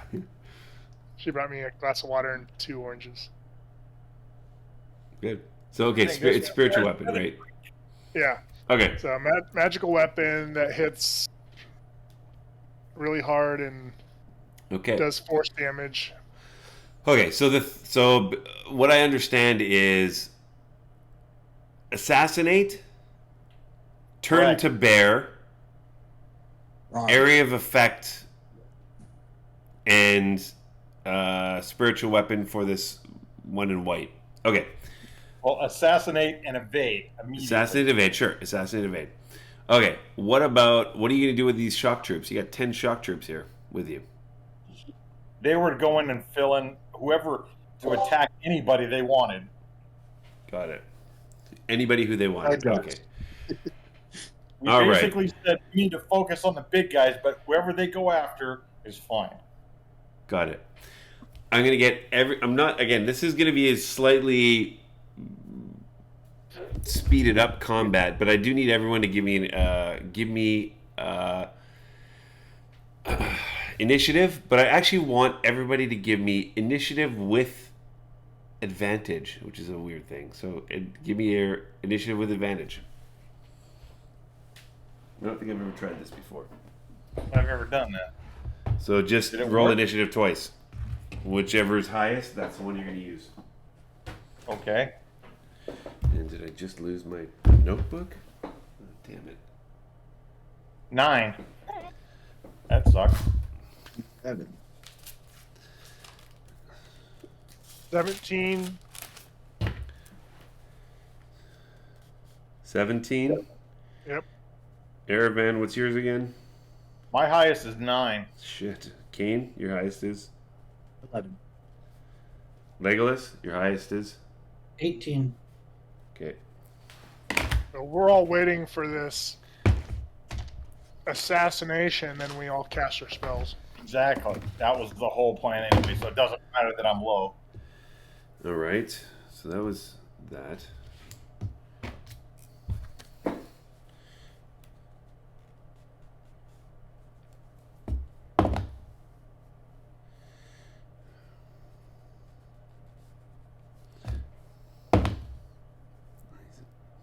What happened? Okay.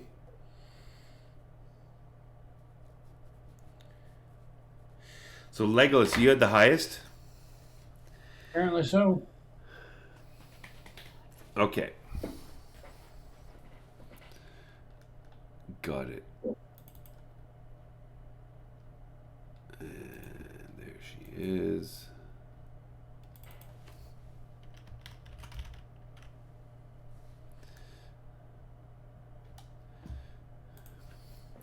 Okay.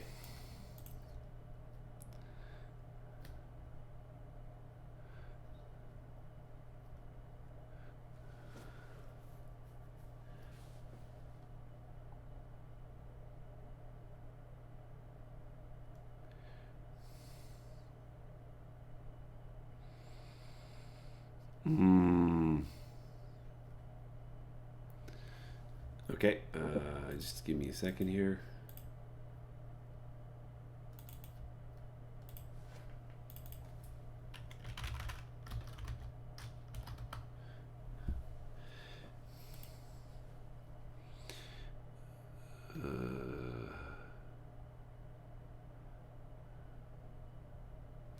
I need each of you to give me a wisdom saving throw. A what saving throw? Wisdom saving throw. 16. Okay. Ooh.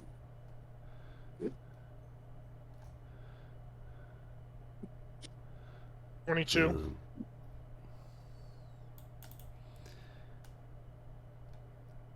Every one of you guys feel so from the left of the sort of this baroness, that priestess. Before you guys go and attack, she sort of casts some kind of aura, some kind of spell, and it goes towards the door where you guys are standing. Every one of you felt this sort of pang of, oh, this is scary as hell, but I can fight it. As well as most of the elves, except for one, who you guys sort of see. Well, you don't actually. You can't see you. Everyone's invisible. Nothing seems to happen. Nothing seems to happen except you hear in Elven. Who can speak Elven? I can. You hear, "I'm out of here," and hear, "I'm out of here," from one of your party. Okay. Legolas, what do you want to do again? You're going to cast the... I'll allow you to delay your cast until Aravan's done. Is that what you want to do? Well, the whole idea was that no matter what, I was the trigger. Yep, exactly. Everything. Sure, no problem. So we can do that. You can hold that. That's fine. Yeah, so my action would be to cast Shatter centered in this square. Yep. Which does a 10-foot radius. So this creature, this creature, this creature, this creature, this creature, and this creature. Yep. The trigger will be seeing Aravan appear when he attacks and then getting out of the area of effect. Which he will see because I will be visible at that point. Got it. Yeah. Totally got it.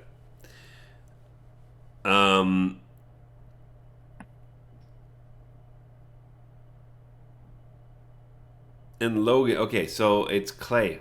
What did you want to do again? Wait until the attack happens, then I am casting spiritual weapon. I'll draw it in right now. Yep. What do I want to draw this time?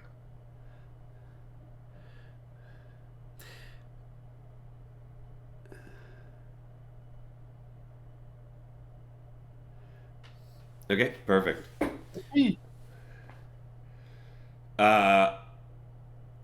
You now see this Baroness. She's got her forearms up, and she's not going anywhere. She looks like she's preparing to maybe dodge or get out of the way or something. God, you're kidding. She's been alerted. She stood up? No, she's still, well, she has stood up. She's stood up from the throne. But she's still on the that throne. means you're giving me more target. There you go. I need each one of you to roll a 1d4. 1d4.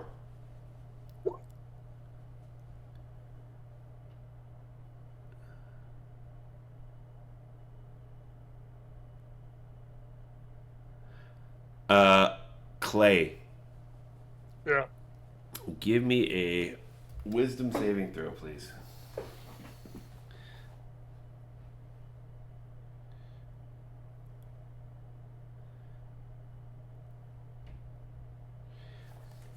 Clay, you feel an overwhelming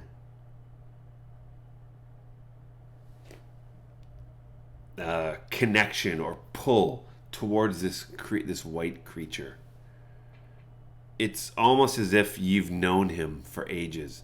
It's almost as if he's your best buddy, and you would jump in front of a bus for him. And that feeling goes over you very strongly, but you feel that that's just not right. I don't know this thing. I don't even know what it is. No! And you withstand this strong, strange pull of connection to this white creature. And that's it. And then you also notice the panicking Baron, who's next to both his wife and this white creature. It's like, ow! And he tries to run. He runs over here. He runs behind this pillar. Coward. He can't see anything. He can't see you guys. Preserving himself. Kane, the bear. You turn into a bear? No, I'm holding off for the assassination trigger. Finally, Erevan, you're the last in the order. You get to go for it, and then we go and trigger everything else. What do you want to do? Like I said, I move it at max speed. Yep. Plunging my poisoned sword, which is the one that is a +1. Yep. So whatever I roll here, we have to add a 1 to it. But sure. Into ahead. her body as best I can, Mm-hmm. and then I will immediately evade at max movement. Is my cunning action to get the hell out over to here. Over there. Okay. Then you've got a swimming speed of 30, or what's your swimming 60. speed? 60. Fantastic. Okay. Go ahead. Roll your. Is it with advantage? So I will. It's Advantage and sneak attack. So advantage. Go ahead. Give me the roll. 22. 22 absolutely hits. It's a crit because it's assassination. It's a crit. So any of your roll is going to be doubled. So 1d6 plus 4. You rolled a 1. That sucks. So, and then your sneak attack, which is 3d6. You basically double each of your rolls and then add your modifier. So it's 9 times 2, so that's 18. So it's 18. Your regular piercing is 1d6 plus 4, so it's 1. I'm gonna get you to roll again. Some people just say take the dice roll and double it. I like double rolling. So, Hey, what do you want me to roll? Roll a 1d6 again. 1d6. Okay. Because you rolled a 1. So now you rolled a 5. So that's 6. 1 plus 6 plus 5 is 6. And then your modifier is plus 4. So it's plus 10, right? Right. So you did 28 damage. I'd like you to also roll a 1d8. 1d8? Yep. Okay. 8! Woo! So you can see that this poison has affected this creature. So you've done 36 points of damage, and I mean, it basically a shot to the jugular, and it's like bleeding profusely. But the Baroness, she sort of staunches it. She's not bloody, but you've done in your travels, you know that did some significant damage. So there you go. That's your first attack, right? Anything else you want to do? I don't have any other attack. Okay. My next thing is my cunning action, which is to Disengage. dash, or well, yeah, disengage to. So you guys can all see Erevan sort of basically as sort of pop out of invisibility, short sword to the neck, did some serious damage, and you're like, wow, cool. And now, who went first whose trigger went first? That would be Legolas. Shatter? Yeah, Shatter goes off. 1 sec. It's con DC saving throw? Save everyone within 10 feet radius sphere of here. So that one, that one, that one, and that one. Okay. Not that one. Okay, give me a second. So that's the. It's a con save. Yeah, DC 15. DC 15 con save. Okay. And let me just do a couple more.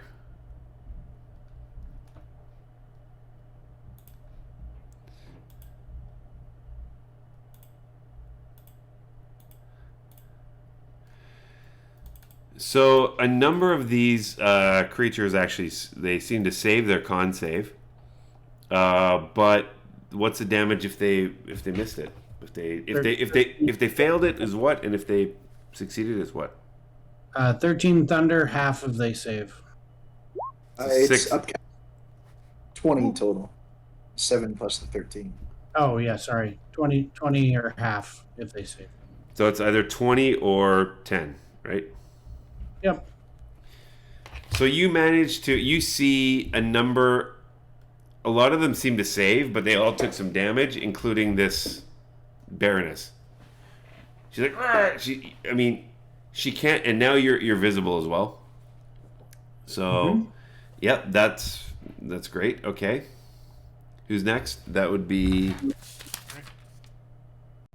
Logan. Clay, you're next. What'd you do? Spiritual weapon goes off. Yep. Attacks.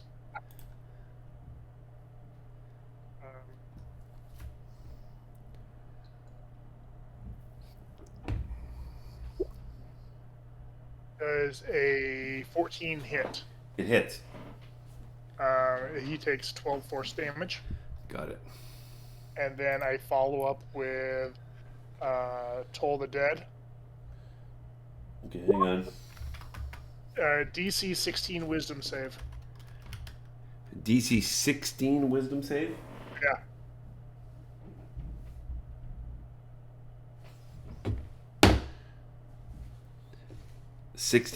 Fails. They're nothing. So what's the No, he failed. failed the saving throw? Okay. Oh, Failed the saving throw. then he takes 10 necrotic damage. And you can see the oops. And you can see this creature just sort of, but no emotion, like no, just zero emotion. You can see it's taking some damage, but it's like it doesn't seem to care. Okay. All right. Okay.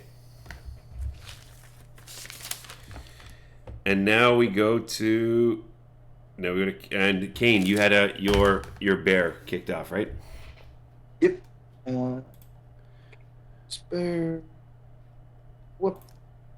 There you go. And I can swim up and attack. If not, I don't know if that guy is. I don't know what square that one's in. Okay. Well, keep in mind we're above them, so you're swimming down to her. That's true. Okay.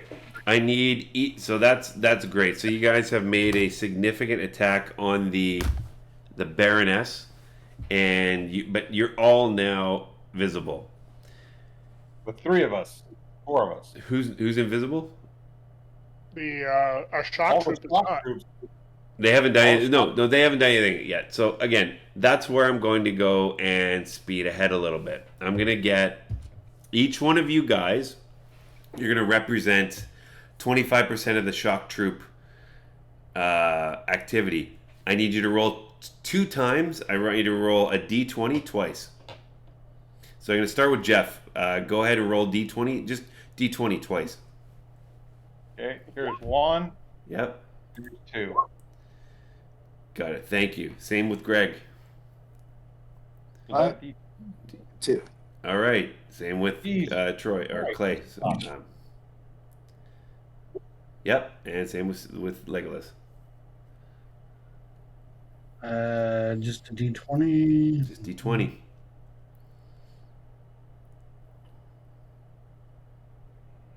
I didn't dick. Hit dick. Jesus. Roll it again. And again, one more time, Steve.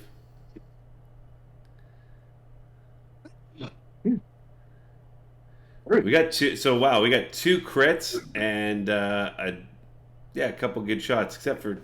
Significant. All right, and I need to roll a couple more here.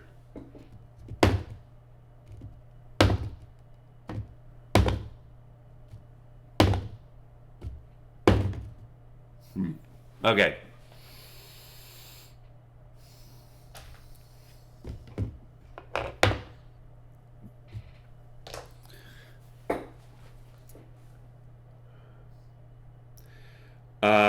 Okay, so I need Erevan. What were you going to do? The battle is now in full swing. You have. Anybody pursuing me? I'm sorry? Is anybody pursuing me? Because I'm on the move. You have one Sahuagin champion, I guess, that's heading towards you. Okay. And you have the so both that guy's wounded and so is the priestess. She's also All right. heading towards you. I'm moving at full speed away from them. Okay, so in front of you there's a door. Okay. Do you want to go through the door, or are you going to stand your ground before? Go right through the door. Okay. Let's do this because this is kind of cool. You haven't been in here before, but Oh. this is not an area you've seen before because you didn't Nope. you didn't manage to go through that. That's fine though. This is 6. Okay. So the room you see, open the door. It's easy to get into, and the room is tiled in coral pink. The walls show scenes of Sahuagin in victorious combat against whales, groups of squid, and a great tentacled beast whose identity is not obvious. A large table at the center of the room has benches on all 4 sides, and a small silver object lies on the table. If anything, you understand that this is maybe the Baron's living quarters. It looks like sort of a living room kind of thing.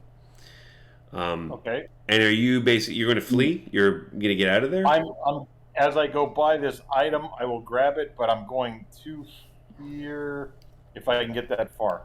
Okay, I will set up a shot with a crossbow that I got from our little fishy friends. Okay. So you pick it up. It's like a little silver medallion. It's about 2 inches, fine silver chain, and like one. Don't even really look at it. I grab it. Just grab it. No problem. Good. So just put down silver Sahuagin medallion. Okay, in your party loot. That's a good thing to have. Okay. Somebody write that down. Yep.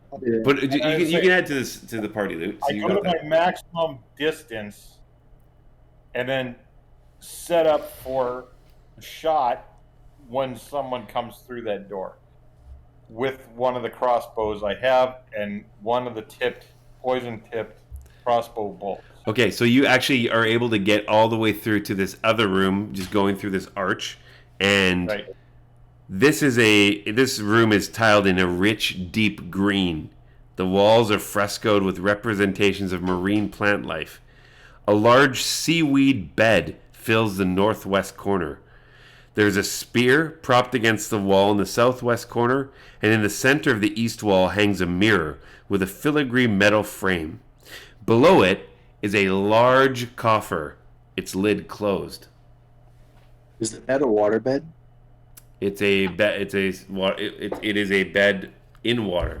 Bed in water, made of seaweed. Okay, so you're basically getting out of there and trying to get leverage on who's coming to get you, right? Right. So I'm going to keep a line of sight right here. Okay. Got it. When they come through, I would shoot when I get a shot. Next, Kane, what did you want to do? Swim up and attack somebody? the Baroness, if I can get that far. So so everyone can see you now. But bear only has how many feet of swimming? It has a swim speed of 30 feet. What? Yeah. Okay. So you're gonna attack this Baroness as well. Got it. Yeah. Logan, what? Clay, what did you want to do? I'm going to keep attacking with the magic weapon. I am going to cast up 10 feet. And I am going to cast another spell. Mm-hmm. So move to there. Okay. Yeah, I'm going to cast Beacon of Hope on me. Pretty much everyone except our rogue is going to get Beacon of Hope. Okay. Got it. Yeah. Temporary point thing? No. No. It's wisdom advantage and wisdom saving throws and death saves and what was the other thing? And maximum anytime you get healed is maximum heal. Yeah. Got it. This is the setup. This is I was like, this is gonna take me 3 turns to set up, but once it's set, we're good. And Legolas, what did you want to do? I'm going to cast Hold the Dead on the Baroness until she dies, and then I'll switch to Eldritch Blast at targets of opportunity. Excellent. Okay. Battle is full force. The Baron is basically cowering behind a pillar. He comes out when he gets attacked by some of your shock troopers. He defends himself, and he actually takes out one of the elves in battle. I want each one of you guys again to give me a wisdom. No, everybody except Aravan, give me a wisdom saving throw. No, sorry, I gotta be proper on this. No, and then no, you don't need to give me a wisdom saving throw.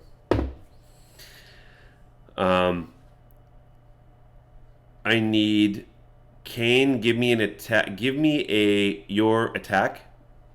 You said you're gonna attack the Baroness, right? Yeah. Give me your attacker. Try to attack her. Twofold. It's a bite, and a claw. Okay. Oh. Just a bite. Can your bear attack? Did you attack as the bear? Yeah. Oh, there we go. Sorry. Okay, so the bite hits. Claw misses. Can you move the bear up to wherever you're attacking? Yeah. 30 feet.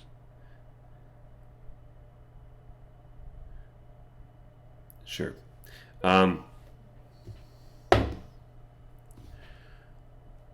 Interesting. Okay, so hold on one second.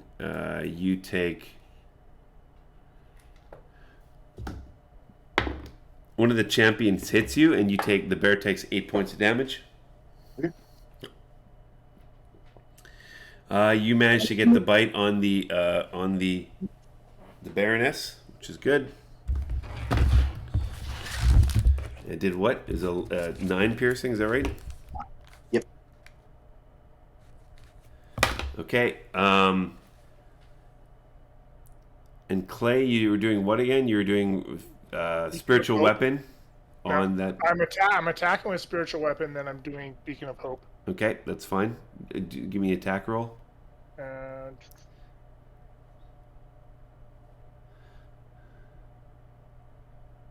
Does a 20 hit? Yep. 9 force damage. Yep. And then I'm casting Beacon of Hope on everyone.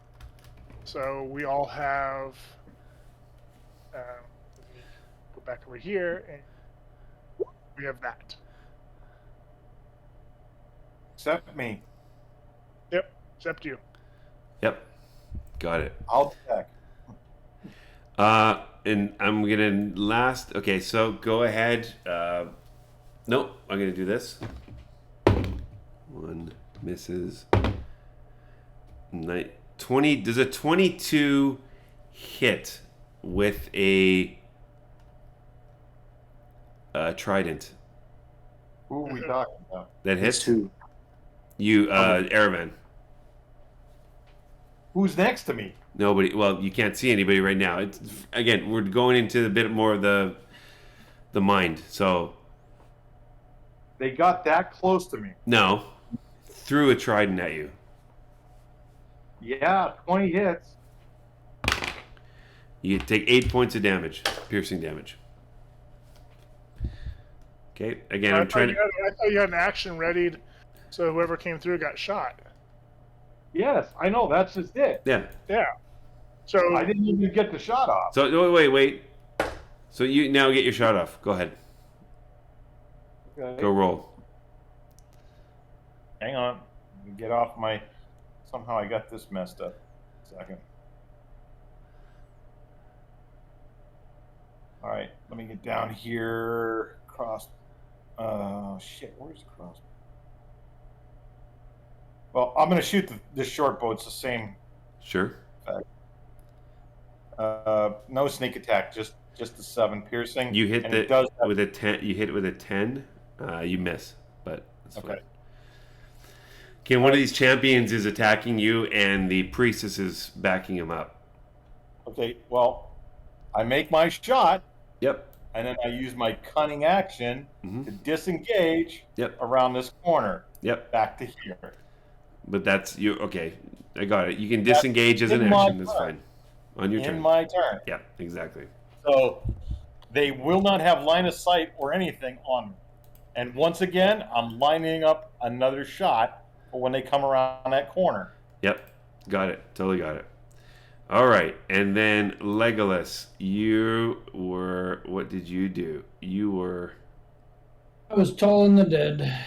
Tolling the dead on the Baroness. Okay.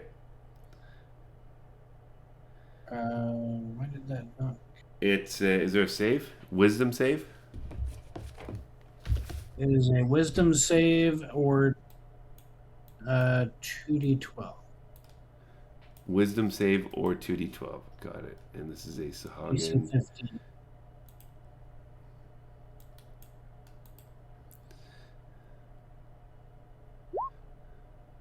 Ooh, I hope she fails.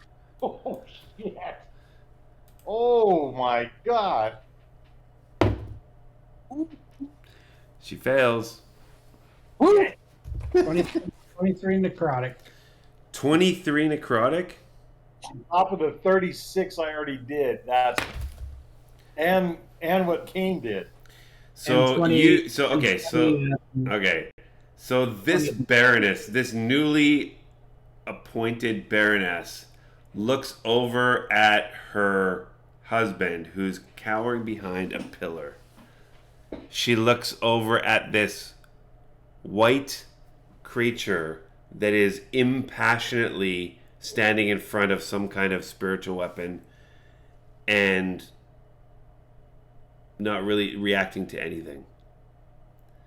And she sees her lieutenants fighting these sea elves, and she sort of realizes, like, you can't understand what she's saying, but you would assume it would have been, it's not supposed to be like this, as these bells just sort of, no, they fry her brain. And after all these attacks, this Baroness is now lifeless in the water. The other Sahuagin some are scared, and they will, and some are enraged, and they keep hammering away at some of these elves. The priestess comes back, who was fighting you, Aravan, comes back into the fray, and 3 of the sea elf shock troops get just sort of, one grapples her, the other start pummeling her, and she is made quick work of. You guys, your spiritual weapon Logan at one point, slashing. It's hitting this sort of white creature, and at one point it just sort of says, it doesn't do anything. It just sort of, it disappears. It dissipates, like it wasn't even there. Some little creamy white liquid in the water is now gone. As that happens, that creamy white liquid stuff. hey, the victory parade. Clay, as that happens, you can share it. So everyone you don't see this. Only Clay sees this or feels this. Clay has this flash in his mind of a muddy pool. You're in this pool of very hot, bubbly mud with all these other smaller white creatures of the same kind that you saw. You're in this pool. You look up. You see you're in a chamber, and this is like it's like a dream, like a waking dream.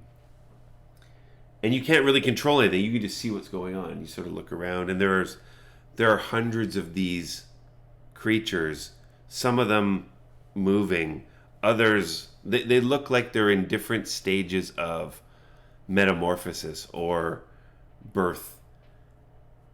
And you're scared shitless. This is something that you've never seen before. You know that this one was trying to control you, and you see literally hundreds of these creatures being sort of coming to life. Oh shit. You feel that this is just one sample of the creature that is around, and you don't know what to make of it. But then, it was about 30 seconds of mind time, and then you're awake, and it's like nothing's happened. But that creature is now gone. You guys see that creature gone. Somebody want to say something? No? I didn't see it. Sorry. No, you didn't see it. No. The other sea elves are mopping up. You look over to the distance. You see a couple of elves fighting the Sahuagin Baron. One goes down, but they're just chopping away at it. Legolas gets a couple Eldritch blasts in there. That Baron, he's fighting for his life. The Baroness is down. This white creature is dissipated, and the other Sahuagin champions, some of them again are giving up, others are fighting ferociously and getting cut down. You guys, so after minutes of battle, this room is cleared. The Baron and Baroness are dead. The white creature is no longer there. The priestess is gone, and about half of the elf shock troops are dead. Each of the other ones are injured to a certain degree. There are 3 Sahuagin champions that have given up. And that's what's happened in this room. Okay. Can you spend 10 more minutes to talk about the aftermath, or you want to? Okay. No, definitely. All right. Can I, in the aftermath, can I cast a couple quick mass healing words to bring our shock troops back up? Absolutely. You try to heal those that are gone. So during the bat, so you have succeeded in cutting off the head of the Sahuagin. The troops that were attacking from below were successful. They did encounter stiff resistance, especially from a number of what do we call it? Let me just, and I need to roll something here, so hang on a second.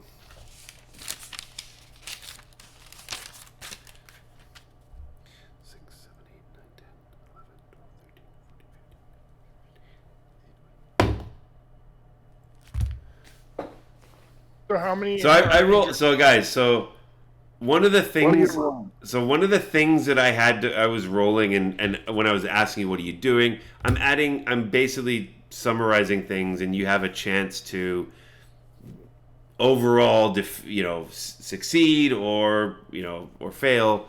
And I just rolled a nat 20 for you guys. We failed. No, that's a success Oh, for us. for your side. I wasn't gonna let you guys. I was gonna just roll it for you, based on what the bonus is. You got like certain bonuses for getting the elf shock troops, certain bonuses for using shatter spike, certain bonuses for going after the Baroness versus the Baron. There's a lot of different things in here. But you rolled a nat 20. So let me finish the story. Your shock troops from below had fierce resistance, but the distraction from Major Shatter Spike himself, Axel, did bring a large number of them to the first level, which put them at a disadvantage. The shark, also known as Pratis, and the Pratis's apparatus, powered by Gale, and some of the elf shock troops and the Tenerones that could breathe, ultimately decimated the lower level. There was something called the Maw of Sekala, which was that two-headed shark you'd encountered, which went below to the third level. It fought directly against Pratis, and Pratis won. A large number of the barracks that you guys had scouted had been cleared or had gone to the front, had gone to upper levels, and they got decimated as they charged to the front in their unfamiliar land-based area, and a large number of their rear forces got attacked from behind by the troops from below. This is what there were a number of prisoners that were discovered on the third level as well, including 2 Lokatha one that had been missing from the tribe that you're working with, and another missing from a tribe far away. They had been tortured, and they were on the grips of death like Elmo was, but you managed to save them. There was also not a merman. What are we called? Hang on. Folk? There was not a merfolk. There was also a Triton, and you don't know what a Triton is, but Oceanus explains that a Triton is similar to. It's like an elf. It is a merman kind of thing. They're haughty, noble, sea-based humanoids. A Triton known as Kish was rescued as well, and he promises fame and respect and thanks to the group that rescued him as well. It wasn't you guys, but it was your overall group.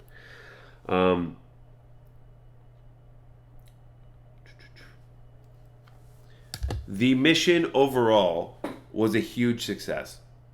Not just a success, based on part of the role and some of the bonuses, a huge success.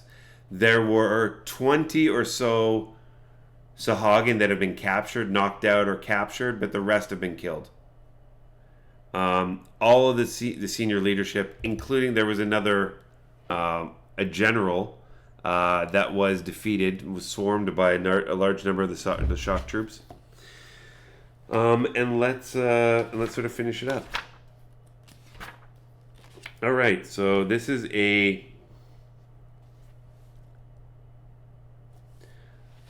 I'm gonna just write a couple things down that you need to take into consideration. So number one, as you're sort of clearing everything up and sort of looting the bodies and making sure you've going through everything, Jeff, you picked up that sort of silver medallion. And where is it? There we go.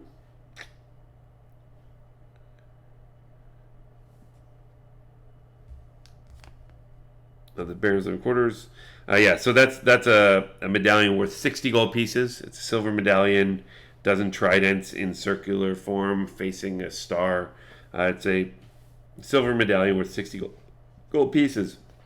As you took care of the Baroness. The Baroness was she was wearing a platinum armband worth 400 gold pieces. In the Baroness's quarters. Oh, hang on. Oh.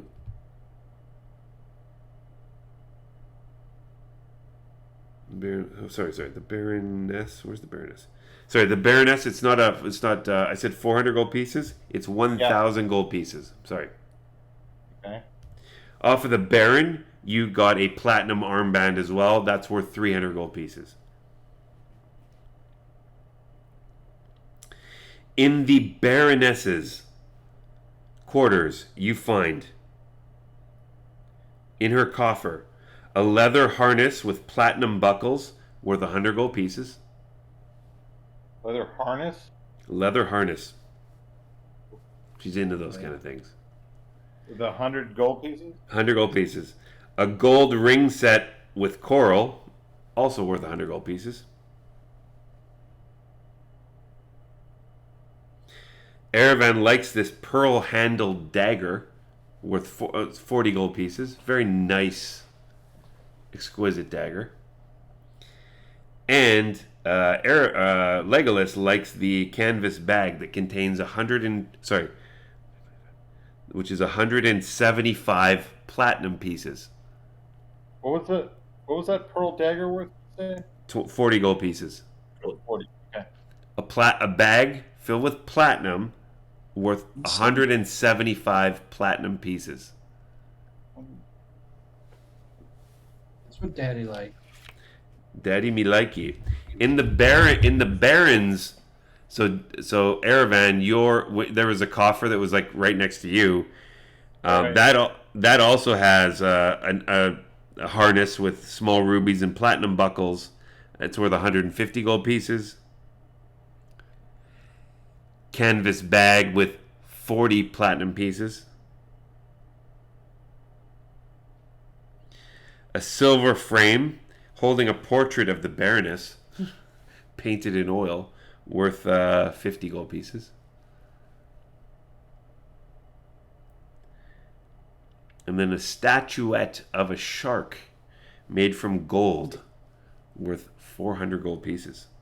So the statue that I have with me,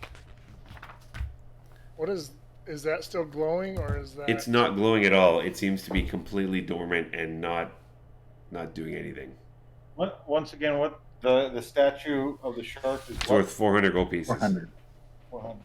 Yeah. I'm recording on this in the party loop. Good. Yeah, I'm writing it down here so we have. Okay.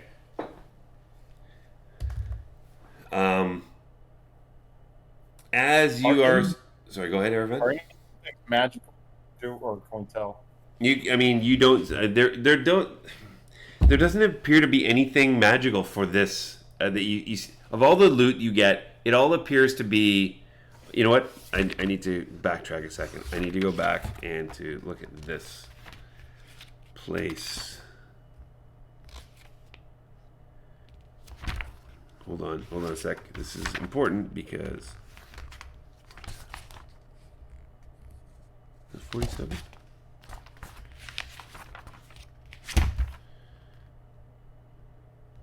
No, I said that was what you got. Here we go.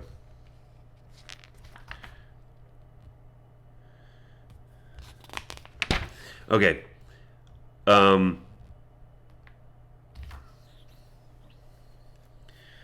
As you go further down, so as the group has come up from below and you guys are going down, you're sort of clearing everything. There was an armory, and which had been, let's say, it had been full at one point. Most of it had been emptied because of everybody getting their weapons. But next to the actually, you know what? I need everybody to give me an investigation check. Everybody. Okay.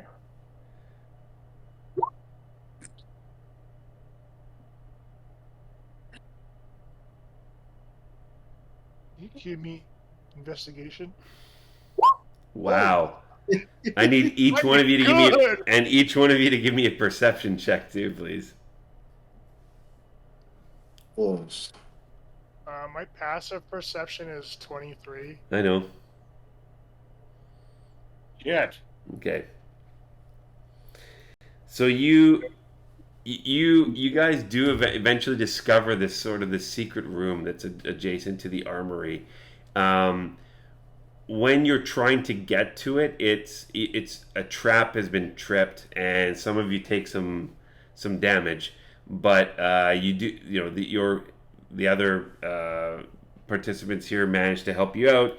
You guys do manage to find what appears to be a treasure chamber, and in this treasure chamber, this is sort of the overall Sahuagin, treasure hoard, and in this treasure hoard, there are a number of canvas sacks. There are 4 canvas sacks, and they hold 500 EP each. Remember how much an EP is? Nope. It's like EP is like 50. It's like no, it's 5 gold. It's like 50. It's 50 cents, right? So half of a gold piece. No, it's not 5. Not 5 gold. Not 5 gold. Hang on. Gold? Why do I always forget this? EP is 5 stacks of 500 each. 500 EP each. Yes, 4 sacks of 500 EP each. In this treasure area, you also find 2 platinum and pearl coronets of sea elf design. They're worth 700 gold pieces each. Cornets. Like a little, yeah. There's a fine pearl necklace worth 1,000 gold pieces. There are 2 gold wristbands inlaid with diamonds, and they're 250 gold pieces each. How large are the diamonds? Sorry? How large are the diamonds? They're small. Relatively small. They're like inlaid. They're like small diamonds inlaid in this. The only reason, remember, part of my quest that my god has given me is I gotta create a shield with a symbol on it, and I need large stones. These are small. These are very small. Yeah. You also see a silver ring bearing the signet of the Prince of Mormug. You realize that this is a signet ring from those adventurers that had come to try to see if you guys were okay. And scattered in this treasure chamber are 250 platinum pieces. There's quite a bit of stuff.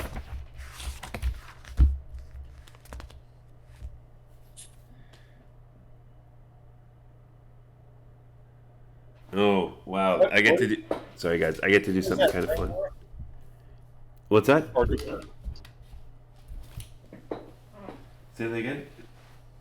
Do we know what that ring is worth? The silver ring?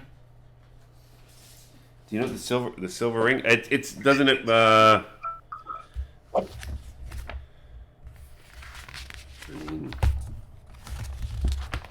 The silver ring, it doesn't, you don't know if it's worth anything. It's just it's a signet ring, just with that band of adventurers. So not valuable. Oh my goodness, I didn't bring it. That sucks. Okay, so what we're gonna do is here's the thing. So you guys have a total victory over. There's a number of different scenarios. This is a total victory over the Sahuagin. Okay, and as you return, you're helping everybody recover their. Basically, you're trying to heal them. There were some losses in the Lokatha. The Sea Elf shock team losses were quite high, but especially the ones down on the 3rd level, Gale, who was piloting the apparatus, saw some amazing acts of bravery. And I think you guys also saw, I mean, these sea elves took out a Sahuagin Baron.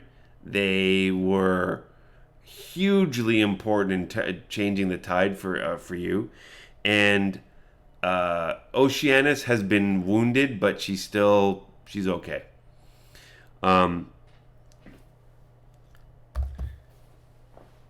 Axel is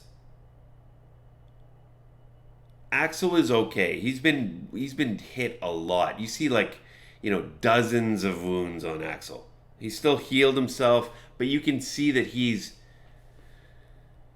looks exhausted. You can see sort of the eyes, like the bags under his eyes, and you're not sure what it is, but Axel seems to be a little bit different. He seems more wary. He seems weary. He seems more distant, and he is not happy about this victory. Although most of you guys are happy about this. You're not sure why, but he goes, he seems to indicates to you that Lathander calls me differently. I don't know what that means yet, but I'll figure it out. So you guys know that something's going on with Axel. You're not sure what. So you're going to get some there. So because this is such a big victory, and both the Locathar group, the Tanaroans, and the Sea Elves are more than grateful. They know how important this was. The party gets, from the Tanaroans and the Locathar together, as a token of appreciation, they give you 4,000 gold pieces. They managed to provide, not offerings, but the villagers and the townspeople, they said, like, okay, this is, thank you for saving us from this. They give you 4,000. About 2,000 from the Tanaroans, 1,000 from the Locathar, and about 2,000 from Tanaroans, 1,500 from the Locathar, and 500 from the Sea Elves, actually. Pradis also says, I have a number of items that will be useful to you. However, I didn't bring the Dungeon Master Guide to today's session, and I will not be able to roll the dice and find out what those items will be. We will have to save that for the next time.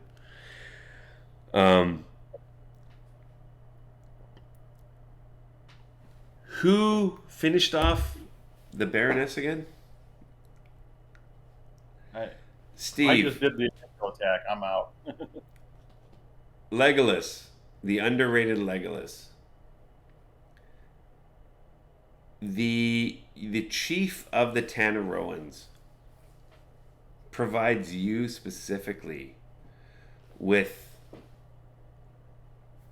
a pearl of gratitude. It's immaculate pearl. You think it's about 1,000 gold pieces, like that pearl itself. It's not huge, but it's like really nice and beautiful. And she gives you specifically the 1,000 gold piece pearl for finishing off the Baroness. And she says thank you. And with that, and with that, you're finishing up. You guys are cleaned up. You're all like patting yourselves on the back, and gonna have some fish fried tonight. Also known as deep fried Sahuagin with tartar sauce. But the last thing is that Logan, as you guys all hunker down, you've won the battle. You've got your riches. Your team, the Poseidon, the Poseidon, also helped out. Those that were wounded were able to come up and be tended to by the ship's doctor. But Clay, as you leave the area, you're just walking. Occasionally, you get this half-second flat, not even half-second, microsecond flash of those. You don't know what they are, but in your head, this word comes to mind, and it's Kopru. Kopru. And you just get this, your intuition tells you these creatures are called Kopru. And they're breeding and growing and they're living somewhere on the Isle of Dread. And you feel this pull. This pull, they're evil. You don't want to go near there, but you're feeling this pull to where they might be. You feel that they are further inland in the Isle of Dread. And they were influencing or being aided by the Sahuagin, but you feel that the Sahuagin aren't the real. They are evil, but they weren't the only ones pulling the strings. And you feel that the next part of Saltmarsh's Isle of Dread will take you deeper to meet the Kopru threat. And with that, we will call tonight. This is a long one tonight, but you guys have defeated the Sahuagin fortress. Next time, not next week, but the week after, we'll pick it up, and I'll actually roll. You guys will get some. There's some additional fortunes that came out of this attack. You guys are now leveled up. Go ahead and level yourselves up to level 7. Do what's necessary as appropriate. And you're now, next time you're going to go figure out what is next on your agenda. But definitely, Clay, you've got a very strong feeling that we got to get inland quickly, or else this horde is going to be released on the world. This problem will get out of hand. You got it. We should just nuke the site from orbit. You know, it's the only. It's exactly what I was thinking. Full on. All right, guys. So, hey, thanks so much again, everybody who might have been watching, which is a grand total of maybe 1. Thanks for joining, and we will see you on the flip side on Saltmarsh's Isle of Dread. Have a good night. Bye. Hey, John. Safe travel.